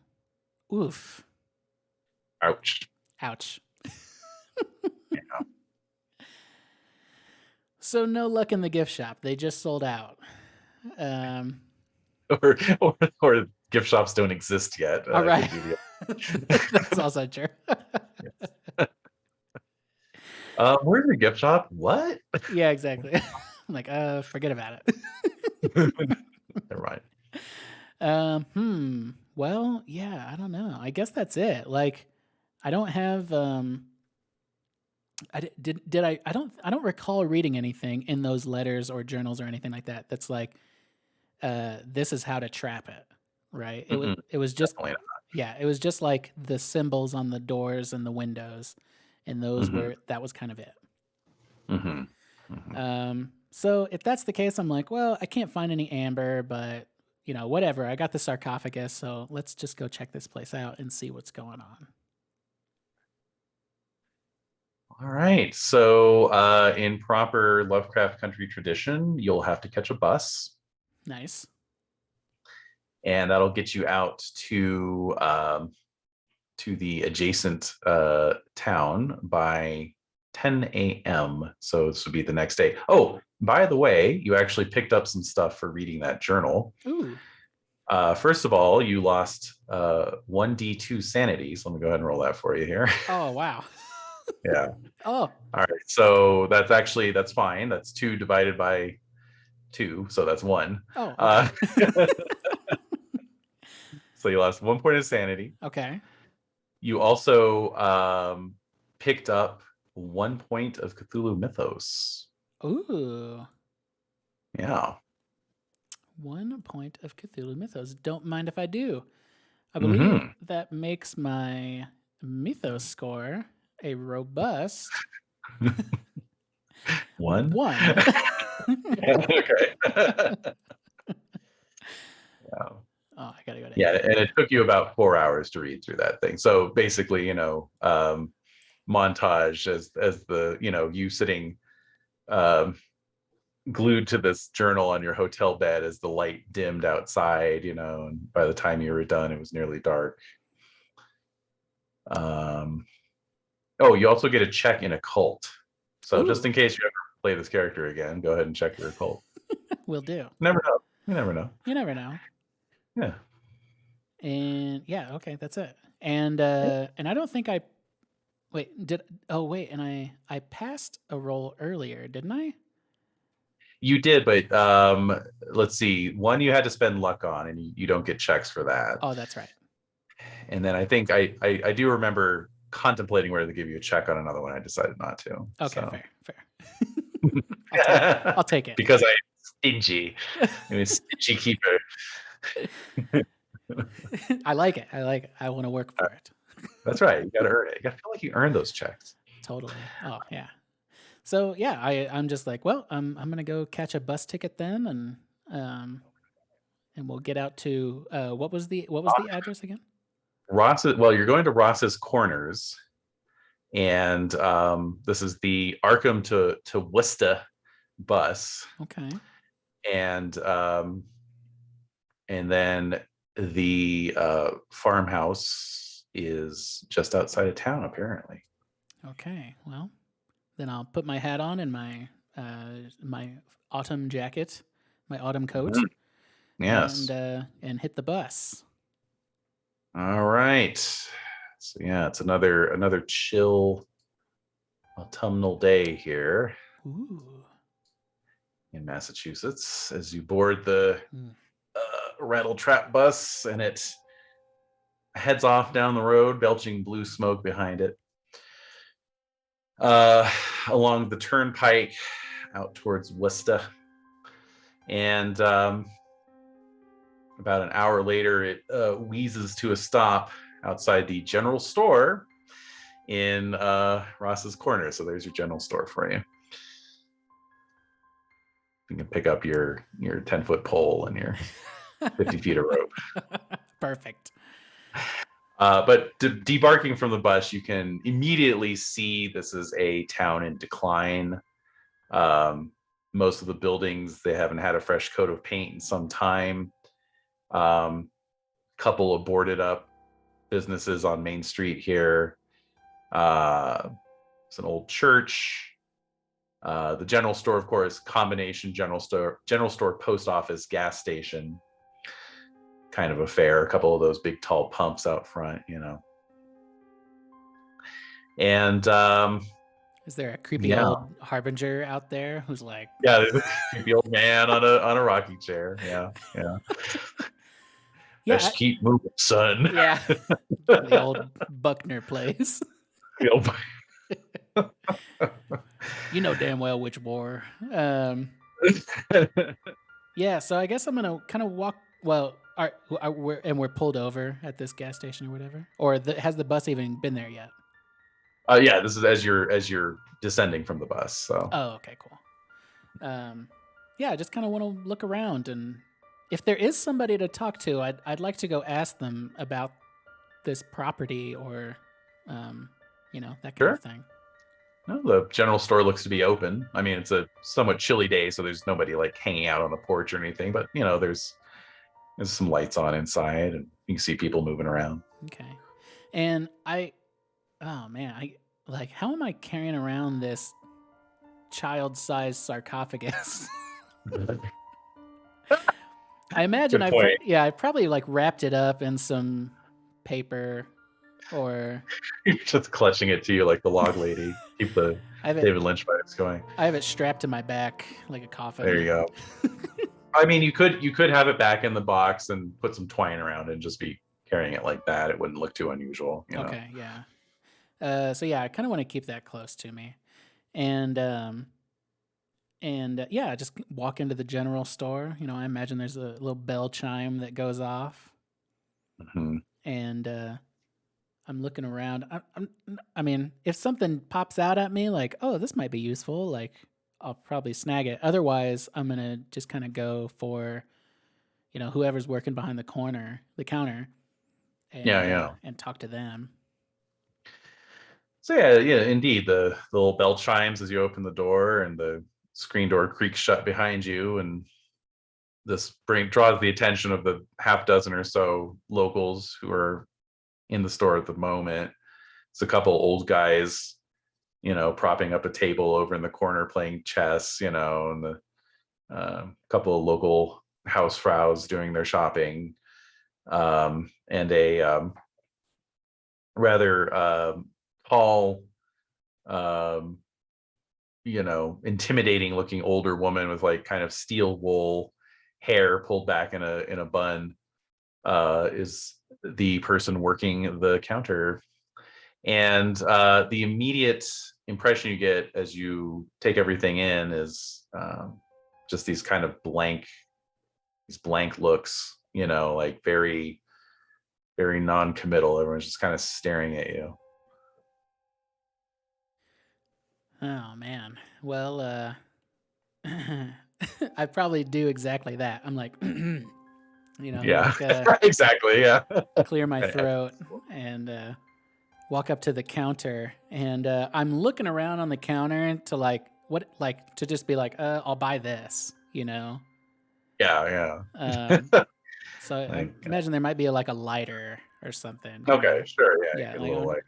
yeah, I'm just going to grab a lighter and be like, Hmm. just one of these, please. And slide it across the counter and start. Also, these are like this pre-disposable lighters. So I'm just picturing like, yeah, I just need to fill up on tank number 1 for my Zippo. Yeah, exactly. Bloop, bloop. It'll be 2 cents. Yeah. So I'm gonna, while I'm kind of like digging around for my my money. I don't know why I Mhm. said water. I'm digging around for my money, and I'm like, so, you guys get a lot of traffic out here? Who? And this is an older lady, right? Older lady, Yeah. yeah. So I'm like, well, so first of all, I'm probably like, oh, and it's like it's morning, right? It's like 10 a.m. Is that what we said? By the time you get there, it's about 11. Oh, okay. So it's about 11 a.m. So I'm like, good morning, ma'am. And you know, how does she react to just me doing that? You got any points in charm? That's a good question. And the answer to it is no. I have 15 in charm, but I think that's the default. Right. Now that would be if you were actively trying to charm her. However, you are a good-looking person. People tend to react more positively to that. So why don't we get an app roll? Am I good looking? My app is actually horrendous. I just noticed.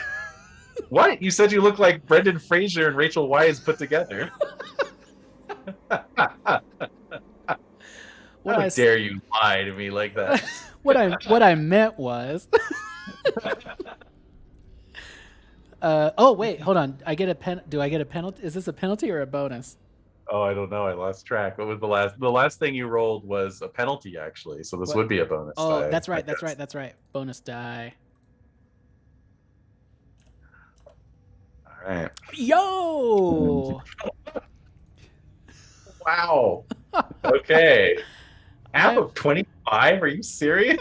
That's horrible. That's like deformed. What? Okay, so we need to backtrack a little bit here. This whole time I was picturing Brendan Fraser in my head. This feels like a terrible betrayal. All right, I am actually the unnameable. you are the unnamed. You are the outsider. I am the outsider. Yeah, you turn and look in a mirror and suddenly realize. Um, No wonder everyone's giving me weird looks. exactly. Wow. Okay. So what? Let's just let's take a quick pause here to consider. Now, obviously, you succeeded. So she sees something in you that is going to get her to open up a little bit. But what what are we dealing with here in terms of appearance? What are we looking like? You scarred up? You missing an eye? Like what's going on here? That's a good question.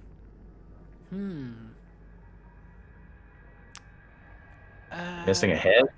Did your head get shot off? Like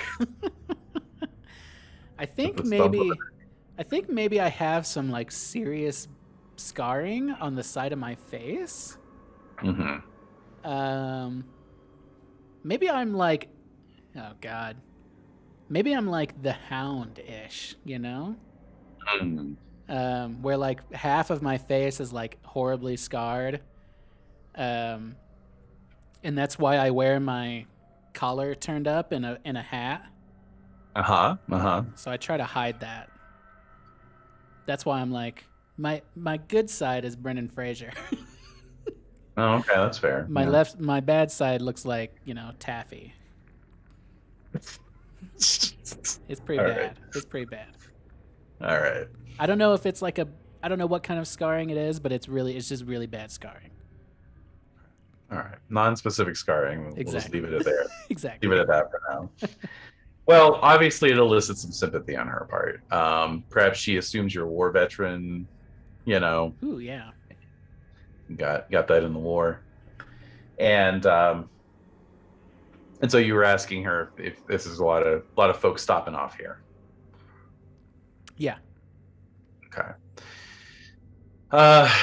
So she says, not too many these days, not as many as used to be. What brings you here, stranger? I kind of look around and I'm like looking over my shoulder. Is everybody still looking at me? No, everyone's kind of gone back to their tasks, almost like they're pointedly ignoring you, actually. Oh, interesting. Okay. Yeah, I'm probably used to this. Do you have any psychology, ooh, perhaps? I don't believe so, but let me double check. I have a default. Yeah, I almost put some into I have 10 in psychology. Is that the default? That's the default, yeah. Okay. Just making sure. Uh-huh. I do have anthropology though, so. So I've heard. Yeah. You can roll psychology if you want to get a read on the room. I will. I would like to do that. And but I guess this one would have a penalty die. This is probably a penalty die. I guess we're just assuming everything is. Oh God. It's probably just Yankee taciturn, kind of attitudes, right? Yeah. So I finally backwoods doing wonders.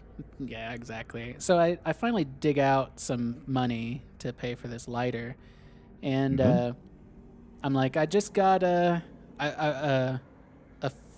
somebody left me a bit of property in this area, and I was wondering if you could tell me a little bit about it.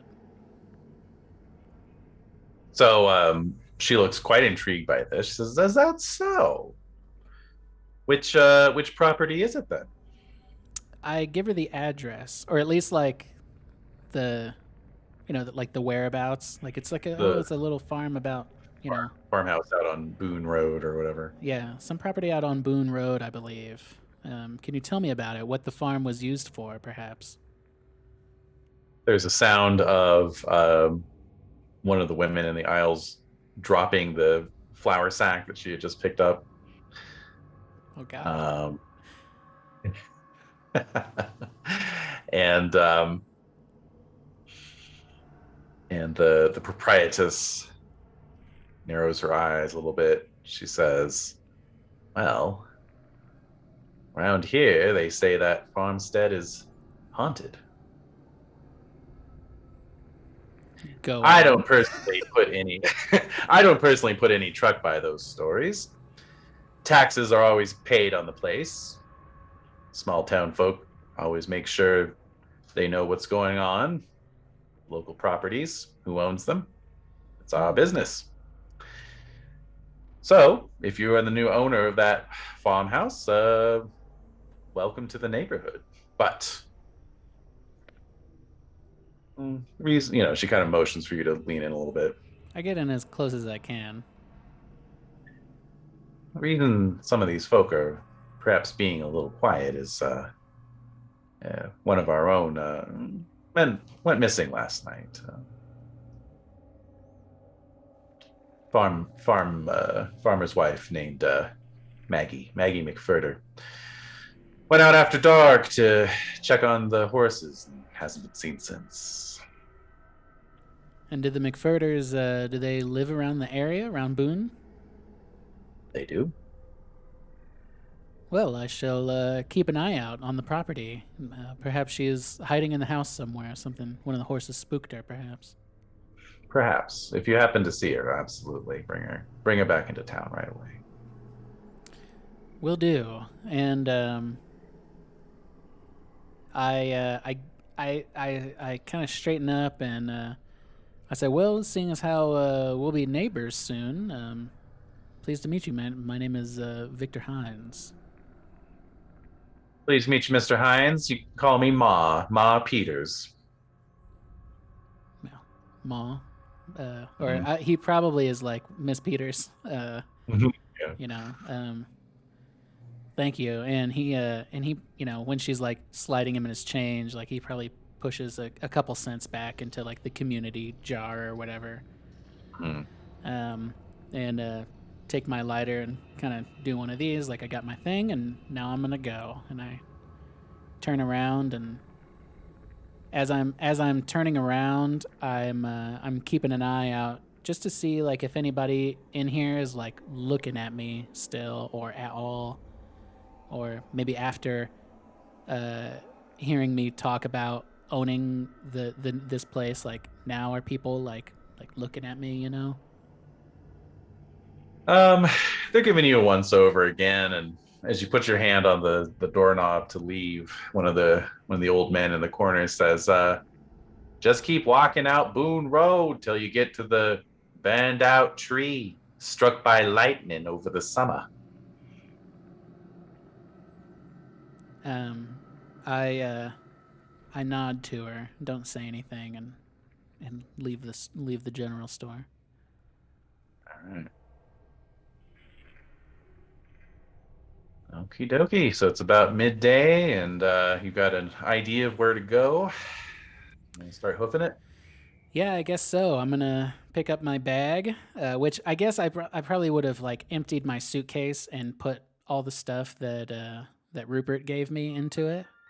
Okay, that makes sense. Yeah. Yeah, and I don't think the sarcophagus will fit in there, but I've got it tucked under my arm, and I just start walking, towards town. Mm-hmm. Got my thumb out, back from the war. Well, so Boone Road is just a little one lane dirt road with a strip of grass growing up the middle of it. That heads out of Ross's Corners, out towards you can see a line of woods out along the horizon, and so you just start walking. Takes you about 45 minutes before you spot this, sure enough, burned out tree situated right at the junction of Boone Road and a little drive that heads off, towards the woods, actually. Interesting. Okay. Yeah, I'm just gonna follow the directions and get to the property. Although I am, kind of keeping an eye out for this missing lady or like anybody else who's in the area. Like, have I noticed anything peculiar about the area? Like, are people out walking around? Are there farmers out? You know, It's pretty quiet. There's you spot a couple old farmhouses off in the distance, but they're falling apart, falling to pieces. These are abandoned farms, clearly. No sign of any people around. Just the occasional crow alighting upon a dead branch and cawing under the gray skies. Nice. Yeah, as I imagine this kind of like chill breeze shoots through the woods, and I kind of bundle up my coat a little bit and pinch my collar closed as I just try to pick up my pace and get to this property because I want to be out of here as soon as possible. Mm-hmm. I don't really want to. I really don't want to stay the night at this place. What if I offered you $200? All right. So you turn off down this gravel path, and after not too much further, you catch sight of the farmhouse, and there it is. Oh, is this a handout? Hmm? Whoop. Ooh, oh. One of these. Oh, it's one of these things. Oh, God. Uh-huh. Okay. Mm-hmm. Well, yeah. Sir? Yeah, exactly. It's like, well, it's time to get going. You know what, Rupert? I love you, man, but you got yourself in this mess. You have to Right. get yourself back out. Yeah, I probably like stop, like I'm looking down at my feet and I'm just trying to stay like huddled up. Yeah. And eventually like I stop and look up and that's what I see. And I just wait for him. I just stand there for like a moment and I reflect on like the letters that I read and the journal that I read. And I'm like, you see a house like this and you're like, what could have possibly gone on in there? Like what was life like inside that house? And I have an idea. And now that I see the house, it fills me with dread. And I begin to think that maybe Rupert wasn't maybe he wasn't kidding. If something's in there, it's in that attic. Like Yeah. it just chills me to the bone. Mm-hmm. And then Not helping matters is the sound of some rusty chains jangling in the chill breeze from nearby. I'm like looking around like, who is that? Trying to find what's going on here. And yeah, you spot a twisted old oak tree that has a couple chains hanging from a horizontal branch, sort of reminiscent of like if there was a swing or something that had been hung from the branch at one time. Well, that creeps me the hell out. So I that's just about the freakiest thing I've ever seen. yeah, exactly. I'm like, well, Well, sir. yeah, exactly. And I kind of like steel myself up and take a deep breath, and I'm like, all right, Haynes, get it together. And I kind of lean backwards to gain a little bit of momentum to force my feet forwards, and Nice. And start walking towards the front door with my. I can't bear to look at this house any more than I have to, so my eyes are back down at my feet, and I'm just trying not to slip or anything like that, and just make my way to this damn house. Well, since you're staring at the ground as you walk, why don't we get a spot hidden roll? Ooh, I'm actually not terrible at this. All right, so we've done a lot of back and forth with bonus and penalties. I'm gonna check with my my bonus and penalty die keeper. Advisor. Yeah, exactly. And see where we're at here. Oh, yeah. Keeper of record. Reward, penalty. Oh, it's bonus, penalty, bonus, bonus, bonus. Oh, Wow. Okay, so I think this is a bonus die. okay. So I'm gonna do spot hidden. I've got a bonus die. And I still I'm spending the luck, dude. Disgusting. Disgusting. All right. Bless 3 points of luck. Bless Right. luck. So I'm at 34 points of luck now, which I don't feel great about. I feel wonderful about that. All right. So all right. So as you're walking towards the house, there's all this like kind of dead grass and like a bunch of weeds. They're dying in the autumn, and they seem particularly thick near the front of the house, probably where there was once a vegetable patch. The soil's a little bit more fertile there. And in amongst the weeds, you do see a small dark shape just lying still. I stop and I kind of squat down on my haunches and take my hat off and try to, I guess, push some of the weeds aside to see what we got here. So you see a pretty good size, like 30-pound raccoon, probably dead. Probably. Does it smell dead? You don't smell any rotting. There's a couple flies crawling over it though, so. Okay. Well, I look around. Is there like a stick on the ground or anything nearby? Sure. Okay, yeah, I'm gonna grab the stick, and this is I have this memory. I went swimming in this place called Raccoon Lake one time. Oh my god. Yeah, back home. And I was very young, but I remember I jumped off the boat, and when I came up, there was this huge bloated raccoon dead in the water, like inches from my face. I mean, I kind of want to say, what did you expect swimming in Raccoon Lake? I know, it was pretty horrific. Oh my god. So that's what Wow. I'm channeling that fear right now. Very good, very good. And I take the stick and I guess push over this raccoon to see, I don't know, what's going on with it, I mean, it's a dead thing. I got to poke it with a stick. Sure, it's what we primates do. That's true. Um, My lizard brain tells me I have to try to eat this. Fresh.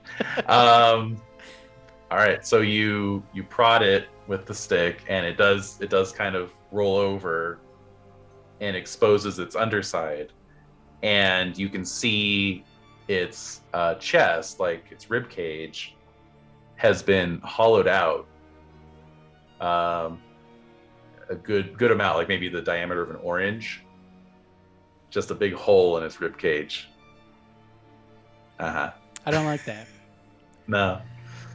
A big hole in its rib cage. My God. I Very neat too. It's like a perfect circle.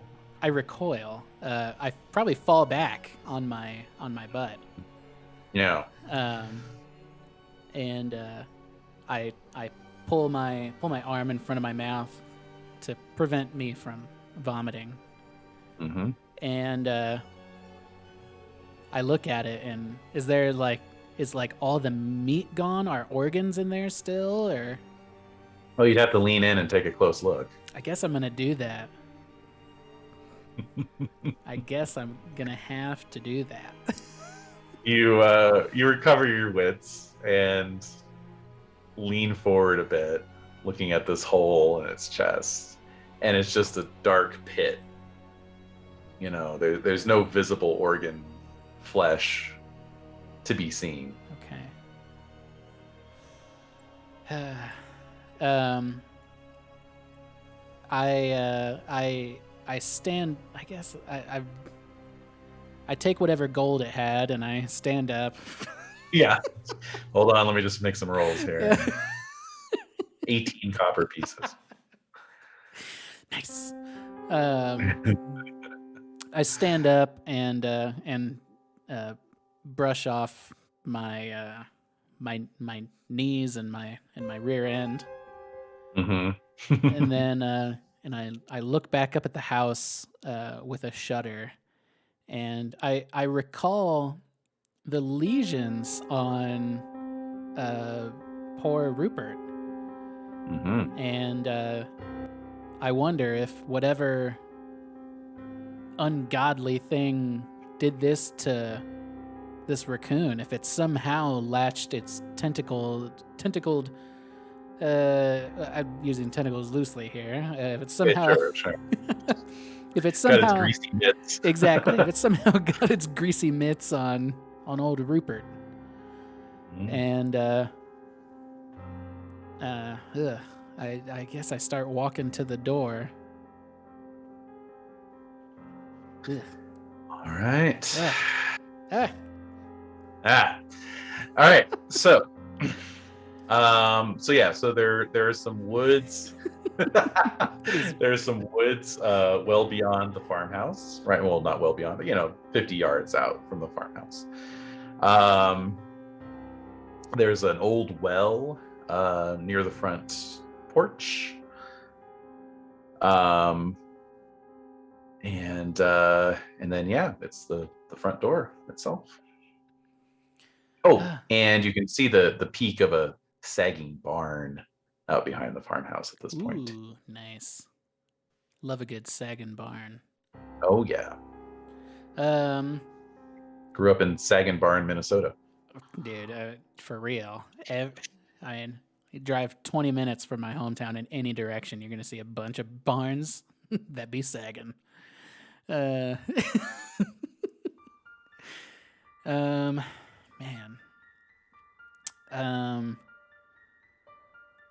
Okay, I kind of straighten myself up and I'm like, I'm not gonna let this thing, or these feelings get a hold of me. I'm a literary man. I'm a man of science, and I'm an educated man.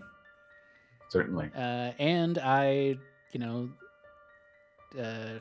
live behind a theater with a mask on my face, and You haunt the Paris Opera House. that's right. You sing to women through one-way mirrors. Oh my god. I'm now I'm Brendan Fraser and Gerard Butler. Jeez. But a 25 app. Anyways. Right. So all right, yeah. So I steal myself and I'm like, all right, Victor, open the damn door, and I reach into my pocket and I get the key. Mm-hmm. And one last thing. While I was on the bus here, I probably would have examined the deed. Mm-hmm. That's probably would have been a good thing to do, just in case anybody is waiting here and they're like, "Hey, what are you doing here? How'd you get that key?" Yeah. So I guess I think back to when I was on the bus examining the deed, and was there anything curious about the deed, or was it just like a standard property deed signed over to me? Yeah, it was. It was signed over to you, so you are the legitimate owner now. So, Okay. Yeah. Okay, and then no secret messages on the back or anything like that. That's like, hey, you might need XYZ if you go to this place. Yeah. Be sure to take some lollipops with you. Yeah, That for thing real. loves lollipops. I'm like, all I got is this damn Zippo. Oh, one thing, there is an oil lamp hanging on a hook next to the front door, like a porch light kind of deal, except you can actually pick it up off the hook. However, a cursory look at it tells you there is no wick in the lamp. Bah. All right, my wick knowledge is a little, wanting. Is there anything special that a wick is made out of, or can I fashion one quickly?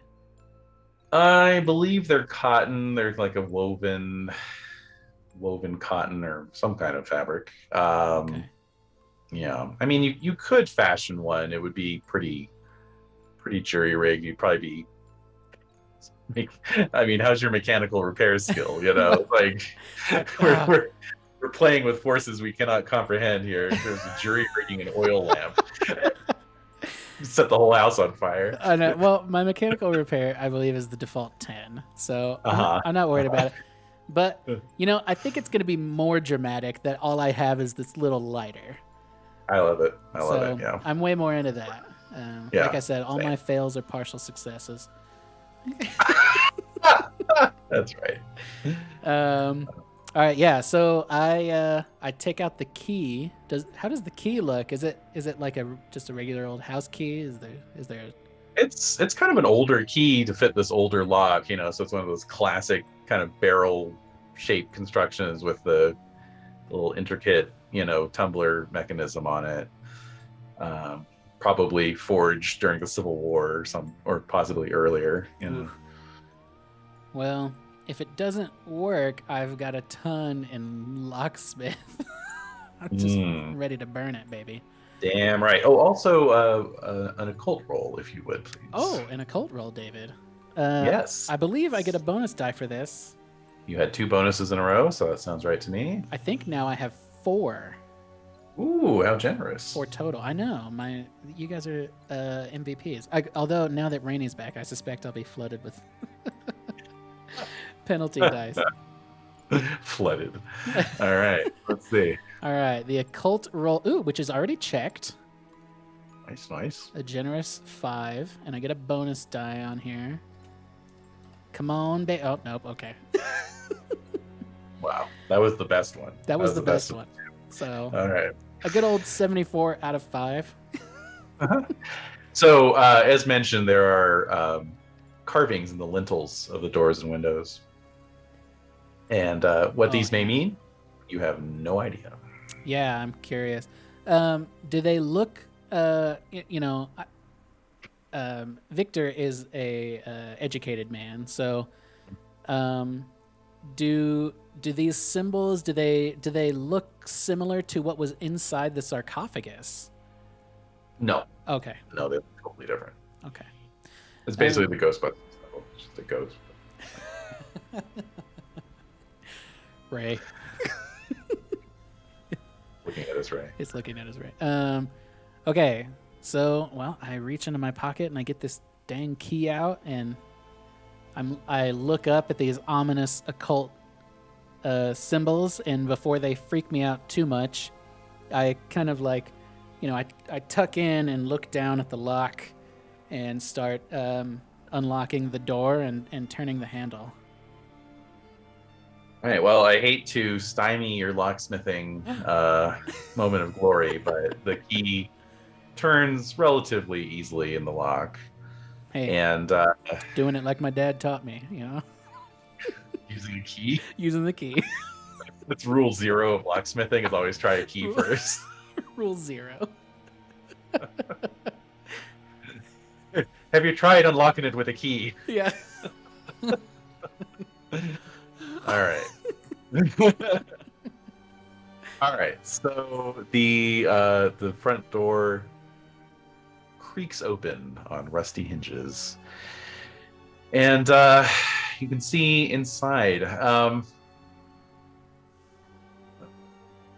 Forgot to mention earlier, but obviously, just standing here, you can tell. Out of all the panes of glass and all the windows, fully at least half of the panes have been smashed out. The panes that are still remaining are essentially frosted with years of grime and dirt and so forth. But the house is somewhat open to the elements, even with the doors and windows shut due to that. And so of course it's daytime, so you can see in quite easily.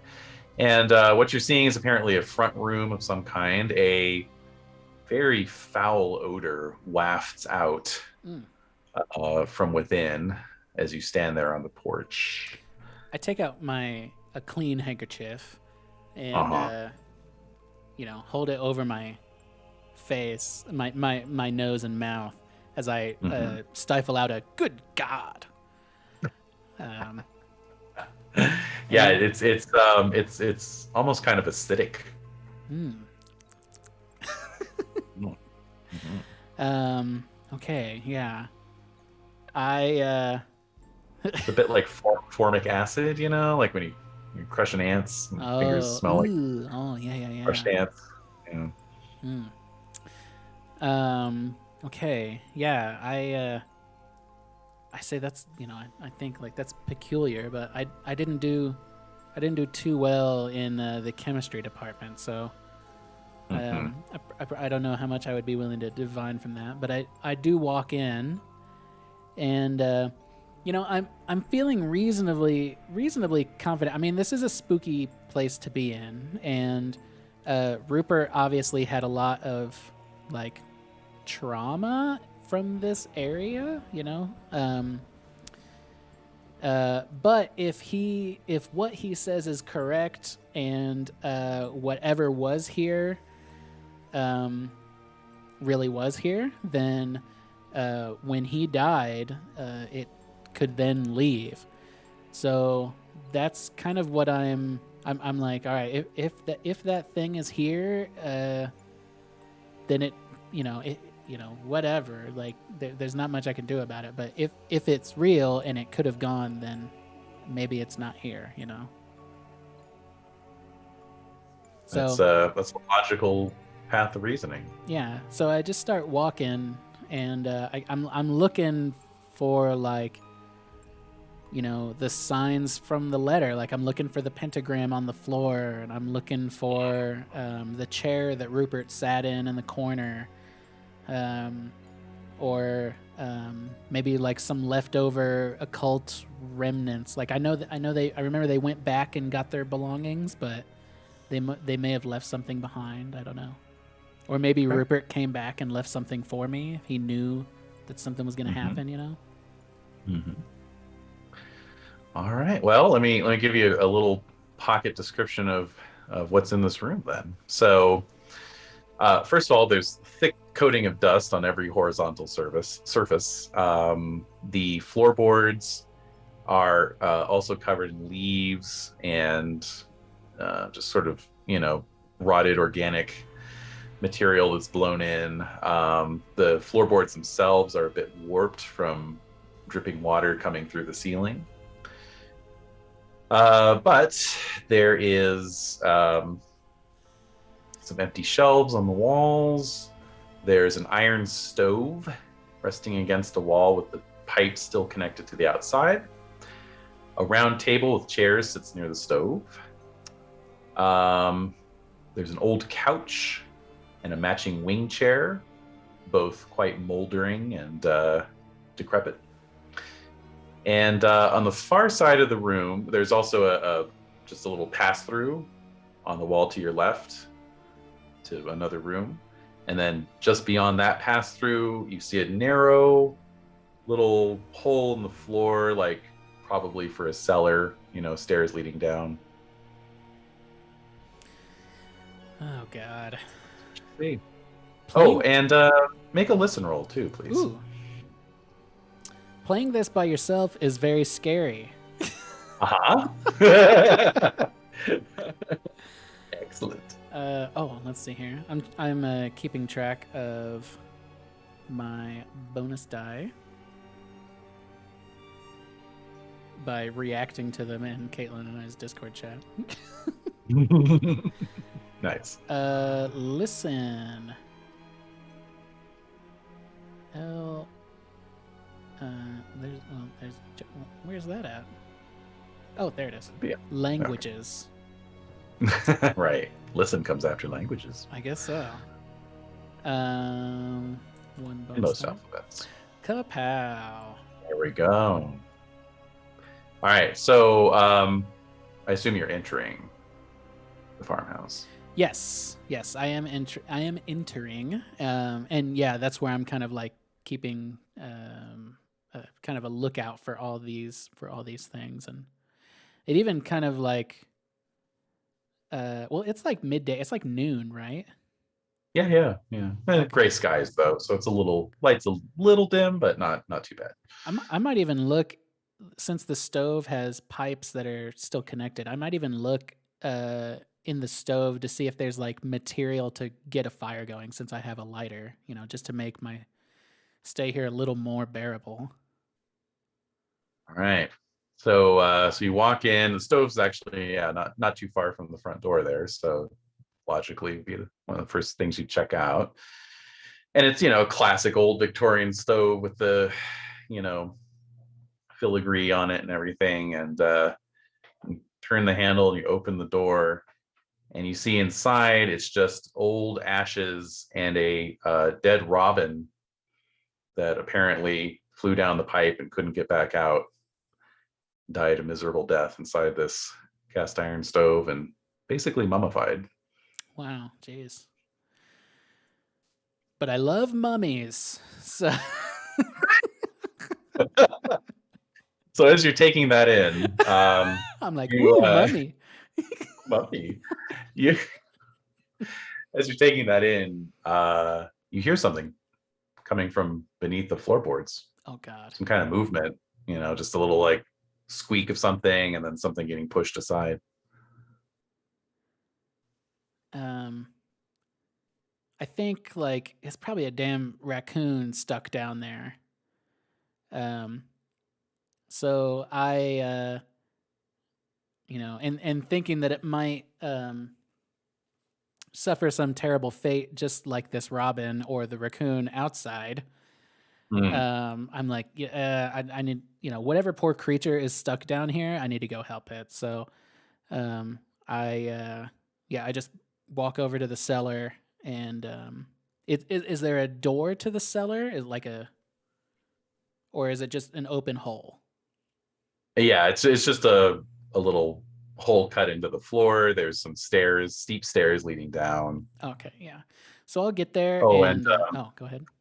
Check your listen before I forget. Oh, danke. There we go. Yeah, so I'll go over there and, I'll light my Zippo so that I have a little, like, inches of light in front of me. Right. And, I'm like, come on, Victor, like, there's nothing down there, or whatever it is. It's just some kind of animal that's stuck, we'll just get the damn thing out, and then we'll go on our way. Mm-hmm. So yeah, that's what I'm doing. And I light my Zippo, and I start walking down these stairs. All right. So the flickering light from your Zippo provides meager lighting. But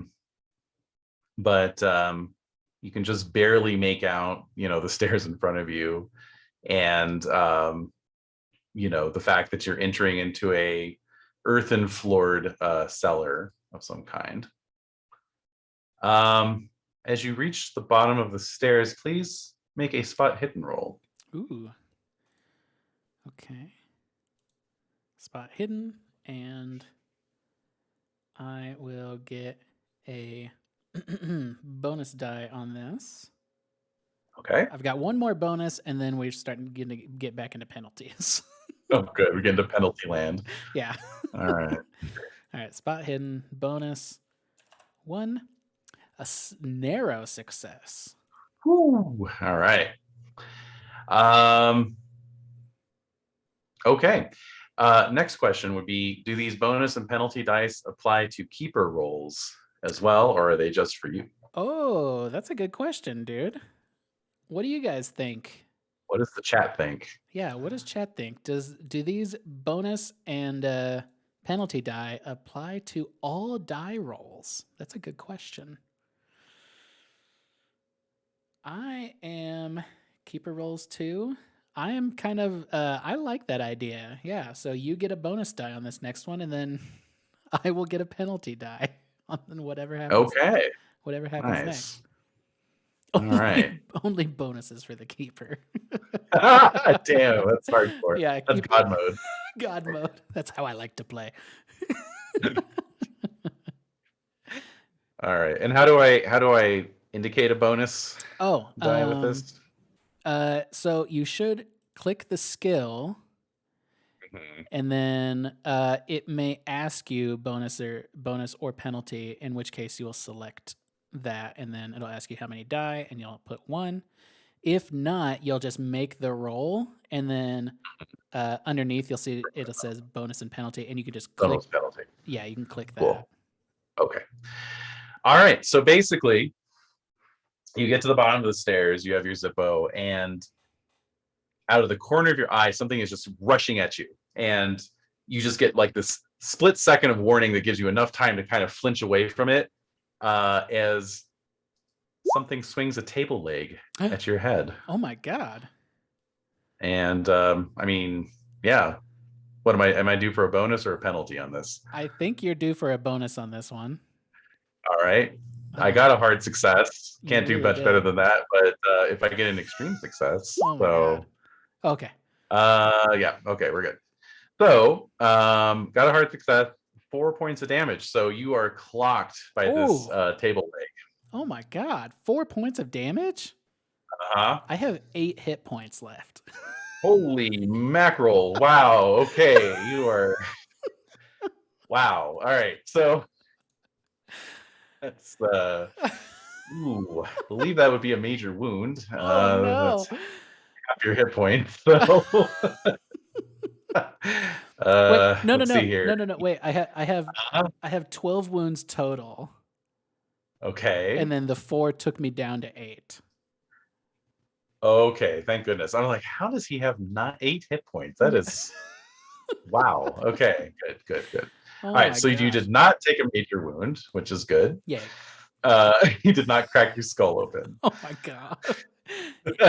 That's it, folks. Yeah, good game, everybody. As your brains ooze out on the floor like Oh my strawberry God. jam. Jesus. All right, so let's see here. You took 4 points of damage, and so you got this crack on your noggin. You're seeing stars, and then there's a man, and he's just trying to barrel past you, and he's just kind of grunting at you as he's trying to push you aside. You know, it's all happening very fast. So what do you want to do? Do you want to fight back? Do you want to let him just run past you? What are you going to do? I'm not gonna try to fight back. I'm just gonna like hold my head and be like, ah, and kind of like turn around and be like, good God, man, what are you doing here? Who are you? All right, so all you see is this person just like thundering up the steps. You get this, impression in the dim light of the Zippo of, kind of raggedy clothes. And then he's just out. And then you hear the back door slam actually. I'm gonna try to like run up after him then. I mean, I don't know how fast, like, is this dude crazy fast? What's your move rate? My move rate is magic points, education power. Is that gonna be that's not a skill, is it? Or is that a No, it's a derived stat. I'm not sure where it is on this character sheet, but it's usually somewhere around your hit points and other sorts of derived statistics like that. Let me see here. Intelligence, power, luck, education, appearance, dex, blah blah blah. Size, no. Weird. I don't see my move rate. How strange. All right. Dexterity. Oh wait, no, movement rate 9. There we go. It's in the combat tab.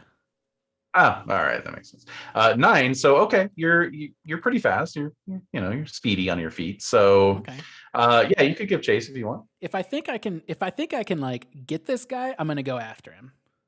Mm-hmm. Okay. If he's like Usain Bolt, like whoosh, out of the door, I'm gonna be like, whatever, like just some squatter, Yeah. All right. Why don't you give me a dexterity roll then? Okay. And now this is going to be a penalty die.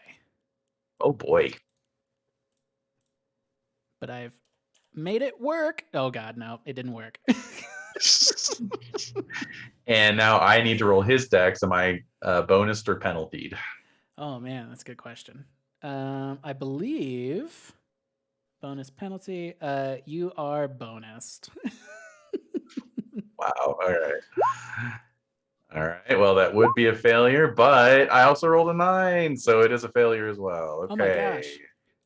Wow. Now what happens? Actually, Oh, yeah, you. that's kind of Oh. that's a fumble, actually. So, Oh. So he trips or yeah, something?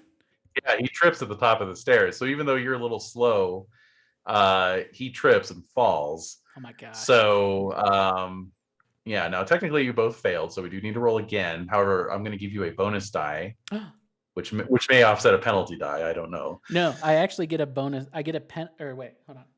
Oh yeah. Okay, so the next one is a penalty. So that would offset it. So this would be a straight roll. Just a straight dex roll, right? Yeah. Success. Nice. And now I have to roll him, and I'm going to give him a penalty. Is that offset by a bonus, or is it doubled? It is doubled penalty. It is double penalty, and then we'll have. Oh, and then Rainey just did a bonus die, so whoever rolls after this gets a bonus. Okay. Yeah. All right. Yeah, that's a failure, regardless. So, okay, yeah. So he's a little too slow getting back up, and then you're just right on top of him. And so for the first time, he's just like, "Get off me, man! Let me go!" Yeah, I get this dude by like his shirt, you know, like over here, on his chest, and I like get him onto his back, and I kind of like shake him around a little bit, and I'm just like, "Who are you? Slow down! Like I'm not gonna hurt you. I just want to know who you are and why you're here." Okay, so let's see. Make a psychology roll for me real quick here. And I'm gonna get a bonus die for this. Nice. Not that I think it's gonna help much. Nope. Aw, all right. I'm still frazzled. I mean, I just got clocked in the head. Yeah, no doubt. You can feel the blood trickling down from your temple, actually. Oh god. And he seems equally frazzled. His eyes are wild. You know, he's definitely been living rough. He's got a you know, fairly robust beard. His clothes are a bit raggedy. You know, he's wearing like kind of a stained coat and no tie or anything, you know, no hat.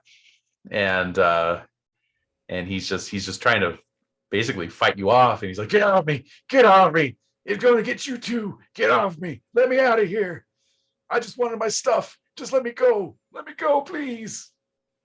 I'm gonna say, I'm just gonna be like, "Tell me your name. Like, who are you? Do you know Rupert Merryweather?" "I don't know no Merryweather, no, just let me go." Well, I'm just gonna let him go. I'm gonna be like, "Get out of here." Like I feel like, I mean, do I feel like I'm not gonna get anything out of him? He seems, yeah, the psychology roll is basically get a read on like how you might calm him down, so you have no idea. Okay. Yeah. So. I'm just gonna be like, "Get out of here, dude. Like, don't come back onto my property. You know, whatever you left here, it's mine now." All right. So yeah, he scrambles to his feet, looks at you for like a beat, and then just runs through the pass through into the back room, as I, you know, had him doing preemptively earlier. And you hear like the sound of like something being like very hurriedly scooped up from a table, and then the back door slamming. Okay. Well, I rub the back of my dang head, and I see I look at my hand. This is another one, dude. I split my head open one time, and totally like it didn't hurt that bad, but then I saw all the blood on my hand, and I was like, "Oh god." Yeah. Oh yeah. It'll bleed. Yeah. So yeah, I get out my friggin' handkerchief. It's been the MVP of this adventure. Handkerchief of healing. Yeah. For real. I shake it out and kind of wipe my hand off, and then I like hold it in the back of my head, and I look around again, and I go back to that back room where I heard him like scooping stuff up, and is there anything else in the room? I heard the door slam, but I want to make sure he's Yeah. gone. And He's definitely gone. And let's see. So the back room is about the same size as the front room. And in here, there's a large kind of rustic style fireplace, made out of like local stone and whatnot, set into the opposite wall. And then there's next to the fireplace itself seems to have been recently used because there's like some freshly burned log remnants in it. There's some blankets on the floor next to the fireplace and an empty Campbell's pork and beans can next to the blankets. Nice. There is a table immediately to your right, pushed up under a window. And then to your left, there's a little wingback stuffed armchair. Okay. Well, I guess I'm gonna go like pick all this junk up and like put it on the table so it's out of the way, like out of the floor. Mm-hmm. Mm-hmm. Do I notice? Is there anything like anything unexpected in there, or something not as it appears? I'm basically just picking stuff up and getting it out of the way. Yeah. It's just like a wool blanket. You can see some muddy boot prints on the floor that, this guy was wearing boots. So, right. Seems to line up. As you're moving around, you do notice in the ceiling of this room, there is a trap door. And it also has those same symbols that have been carved over all the lintels, carved into it. Well, I remember them saying that it was trapped in the attic. Mm-hmm. And I would be a fool if I didn't acknowledge the guy was like, "It's gonna get you too." Mm-hmm. So yeah, I think this stuff is becoming like more and more real, but there's something in Victor that's like fighting against believing it. Mm-hmm. So yeah, okay. So all right. So the front room, I didn't really see anything particularly interesting in there. No. Okay. And then this room is kind of whatever. It's got a bunch of junk in it, and then like a fireplace. I'm gonna look in the fireplace though and see if any of the logs are like usable. Like I was gonna make a fire in the stove earlier, but now that there's a fireplace, I'm like, oh cool, maybe I'll just use this. Yeah, a couple of the logs weren't burned down all the way, so you could reposition them and get a little fire going for sure. I think I'm gonna do that. And I think he does that not just to get a little bit of warmth, but also to bring a little bit of normalcy to the room. Mm-hmm. Just so it's not so lifeless. Like there's something happening in here. Yeah. Okay. All right. Well, takes you 20 minutes or so to get a good fire up, but there are a couple other unburnt logs left, or not logs, but pieces of driftwood, not driftwood. What the heck do they call it? Fallen branches. Oh, right? Okay. Kindling. Kindling. That this guy, apparently harvested. You get a decent fire going. Cool. Dope. Well, once that's done, I will ominously, I'll look up at the attic hatch, like pretending that like I haven't been ignoring it the entire time. Mm-hmm. And then kind of like, get my hands out of the heat of the fire and rub them together and look up at this thing again and just shake my head and be like, damn it, Heinz, just, let's come on, let's do this. And is there like a chain or anything that's like hanging down from the hatch, or is it just like sealed off? It's the kind that you would push in, Oh, like push up and in. okay. Well, got up there. Then I'm gonna, I guess I'll move the table over, and then stand on top of it. Check to make sure it's not gonna fall underneath me. Check its sturdiness, and if it seems sound, then I will stand up on it and push up. Well, I'll put my hand against it at first, and then I go to move it, but my hand doesn't really move, and then I kind of close my eyes and I shake my head and just I'm like grunting like, damn it, and then I like thrust my hand through the hatch and open it, and then I almost like sit there like with my eyes closed, ready to just get murked by whatever is hiding in there, and then I'll wait a few moments, I guess. Yeah. So you're just throwing the door open. I just throw it. You're not actually. Yeah. Okay. So yeah. So you're standing on this table, and you're kind of in a half crouch, because if you stood up all the way, your head would go up through the hatch, right? Mm-hmm. And so you're just looking up into the darkness of this attic. There are apparently no windows up there, but there are like some vents or something that's allowing a little bit of ambient light in. But it's pretty much pitch black. You can just barely make out the beams in the roof above. The main thing is that kind of formic acid smell is overwhelming, and it's just pouring down out of this attic. Yeah. Well, I put my sleeve back up to my mouth, and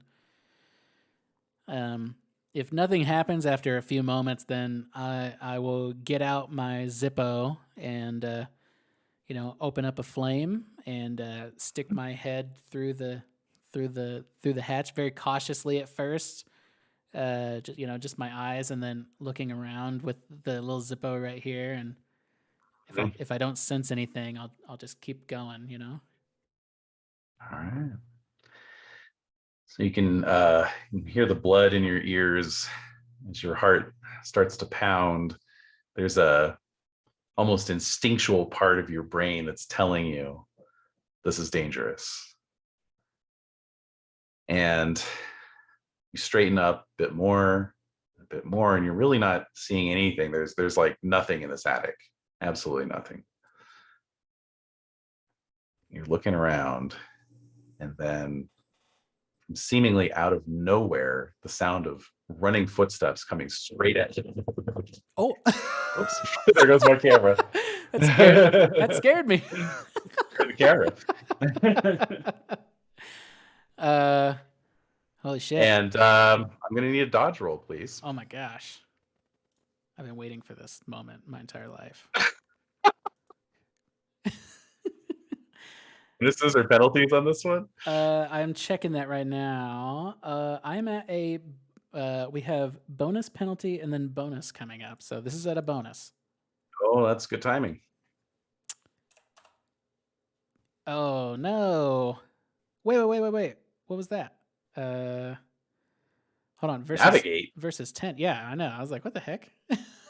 Let's not do navigate. Let's do that. Dodge. There we go. Dodge. Bonus. Okay. Submit. Bonus. 1 die. There we go. Dodge. Regular. Hard success.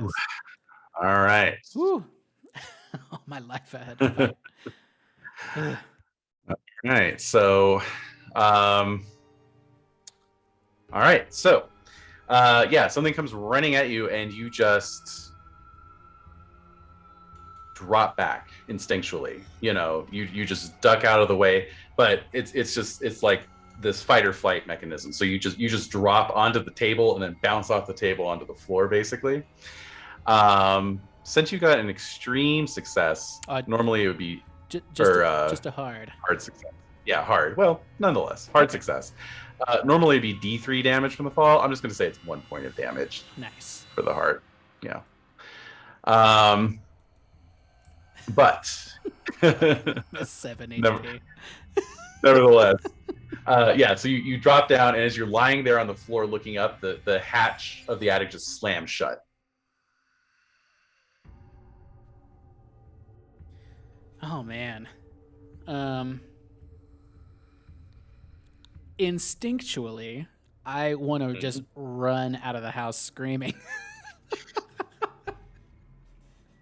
Oh hell no! Yeah, exactly.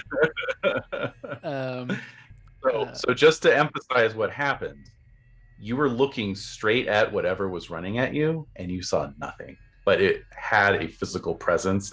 You actually saw some dust coming up off the boards in the attic. Disgusting. Ugh. Ugh. Okay. Yeah, I probably get up and I'm like freaking out. You know, I got to be like, oh my god, what the hell was that? Like, I didn't see anything. There was nothing there, but I heard it. There were signs. Could I get a sense of how big it was?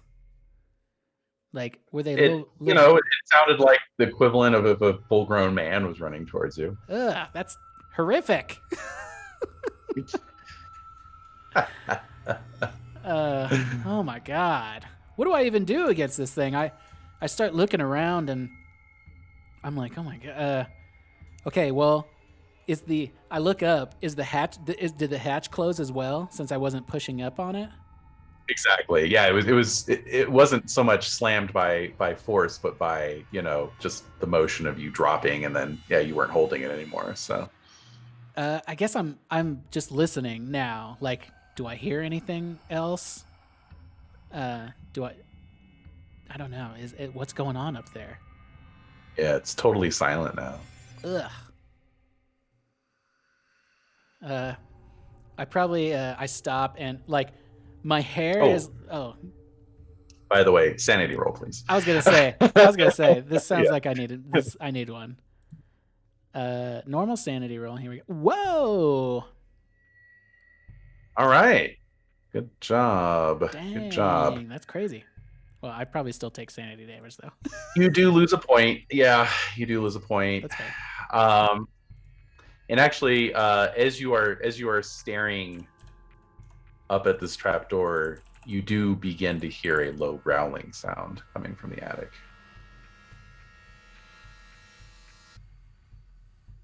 Disgusting. Unacceptable. Unacceptable. Also, Dayton Ober, thank you for the $20. Yes. Oh man. So yeah, I'm standing there. I'm sweating. My head is still bloody from the wound. My eyes are like shot open, like darting around. I'm like listening for this thing. When I hear the growling, I just go into the main room again. Mm-hmm. I'm not trying to be stealthy or anything like that. I just go in there and I go straight for my suitcase and I rip it open and I start like going over the letters, like frantically trying to figure out like what the hell this thing is. Is there a way to kill it? Is there a way to trap it? Like, what am I supposed to do? And then I start thinking like, how could Rupert like do this to me? He didn't give me any instructions. He didn't tell me what to do. Like I need instructions. He should know this. He's a professor. I'm a student. And I start like just Get a syllabus. Totally. Yeah, exactly. I totally start like regressing like to this like student mentor kind of thing where like I'm bitching about my college professor.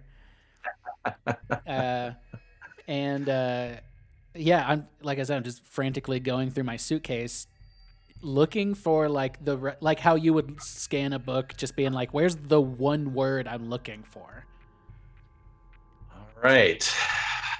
Well, you remember Rupert's letter said, "Please forgive me for what I asked you to do." So there you go. We'll see. So I think your eyes would light upon the relevant passage from March 26th in the journal. We now believe that the spell we cast to summon it inextricably bound the thing to the house. Alan went back this morning to retrieve some of our belongings and store our ritual accoutrements. That's right. So now I'm like, okay, so now I'm looking around and I'm like, all right, where would they have stored this stuff? They definitely wouldn't have put it in the attic. Right. You saw for yourself. There is nothing in that attic. So And then I start there's thinking, that I'm at like, least. did that bum like run off with all their occult stuff? And I start freaking out. And man, I don't know what to do. All right, so I think what I This, need. Oh, go ahead. I will say that the sound that you heard when whatever he was picking up as he ran out, it didn't sound like it was a lot. It was like, Okay. just like a backpack maybe or a bindle. Probably It was just like he was grabbing his shit basically. So, I'm gonna go. I don't have anything for. I don't have a wick or anything to use for this oil lantern.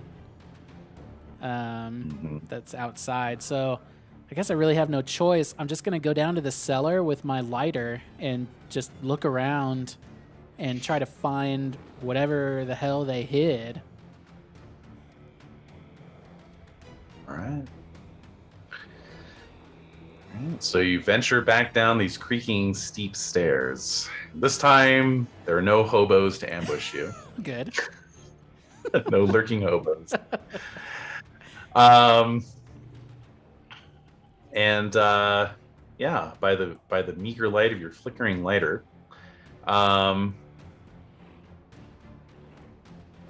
you can see that in the cellar there's like a workbench type situation. There is, let's see what else is down here that you can see. There's a chair, a couple chairs, and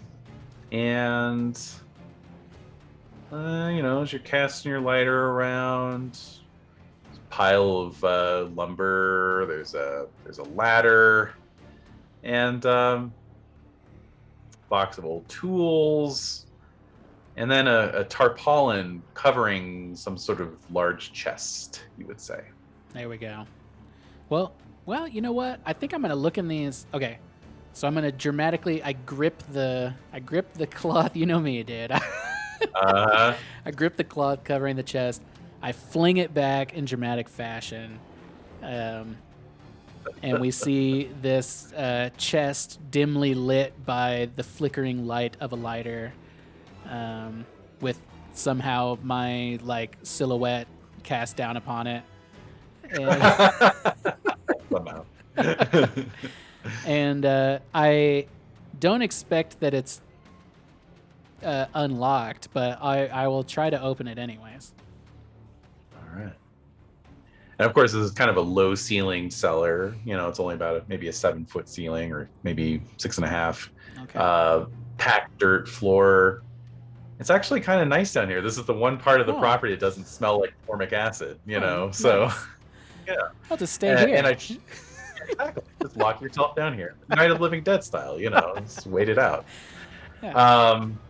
Also, I should mention there is another oil lamp on that workbench. Ooh, nice. Yeah, I was gonna start looking at those and probably the toolbox as well. Yeah, but we'll get priorities. That's Priorities. Right. All right, so you have whipped off the tarpaulin, and underneath, sure enough, is an old, late 19th century steamer trunk. Ooh. Okay, yeah, I'm gonna try to open it if it's unlocked. Ooh, maybe it's not. Maybe that lock needs to be picked. Now we're talking. I harken back to my youth spent as a locksmith with my father. And let me see here. Oh, buddy, this is a bonus die. Oh, yeah. This is a bonus die on my lockpicking skill, locksmith, which is a 51. Not bad. Hard success. Nice. All right, definitely check that locksmith. Oh yeah. And yeah, that lock yields to you like it was made for your lockpicks. You are the key master. Are you the gatekeeper? And so you lift the lid of the steamer trunk, And what you are seeing within are a bunch of folded up pieces of black cloth and a handwritten letter resting on top. You also see that same kind of occult wording sigil carved into the interior underside of the lid of this trunk. Cool. All right. Well, I know my Zippo's only gotten me so far, and I now need use of both of my hands, I think. So, well, I don't know, but it would also look very dramatic to read this letter by lighter light. Right? So I think that's what I'm going to do. True. All right. Yeah, because I wouldn't be like, oh, I need to sit this down and go get a lantern. I'd just be like, no, I'm opening this. I'm opening this thing, and then I'm holding my lantern in front of my face between me and the letter, and I'm reading the letter as fast as possible. All right. We've got another handout. Oh my god. There's nothing. That's very strange. Oh, why did they put it in the... they messed up on the formatting. They put it in the GM notes section. Nice. Which you cannot see. So I am going to move that here up to description. There we go. That should do the trick. And let's try that again. There we go. Nice. 23rd March 1877. I don't know why I'm putting this down on paper. Classic Lovecraft there. It's probably a bad idea, but I feel the need to leave some kind of explanation for my actions and intent. When I look at the sarcophagus from my uncle, I did not think it would be missed. Oh, when I took. I expected to be able to research it and return it later. I was such a fool. Despite believing in the powers we tried to summon, I grossly misunderstood the consequences. Now Robert is dead, and Harold a madman. I'm going back to the farmhouse to organize our things. I dread stepping foot inside that place again, but I must make sure that our materials will be available again when we need them. Since the others are too shaken to attempt a banishment of the creature, I can only hope that the thing hasn't the power to remain in our reality for more than a few hours or days. At least it's bound to the house itself. I shall search for any means to destroy it before the last of us passes from this world and its release from the house, if it is still there. I believe I know where I can find the knowledge I need to drive the creature away without assistance from others. I hear tales of mystics in New Orleans, and I know much of the true magics of the world. I am leaving the gold box in Rupert's care. I told him not to sell it or have it appraised by anyone, but did not tell him why. He also seemed puzzled by my insistence to not live in Boston, but I believe he trusts my judgment not to go into danger unwittingly. My uncle does not know about our dark brotherhood, so Rupert and the others will be safe from anyone looking for it. I'll be back to put things right again. Marion Allen. P.S. I write this before I close the lid on the trunk. The thing is still in the attic of the house. It seemed to recognize me and spoke foul curses at me. I will carve protective wards on the trunk to prevent any tampering with its contents, just in case.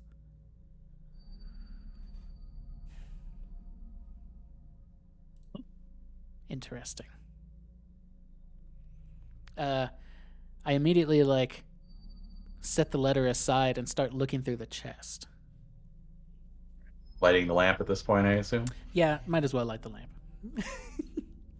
This one has a wick, and it's got oil in it as well. So Nice.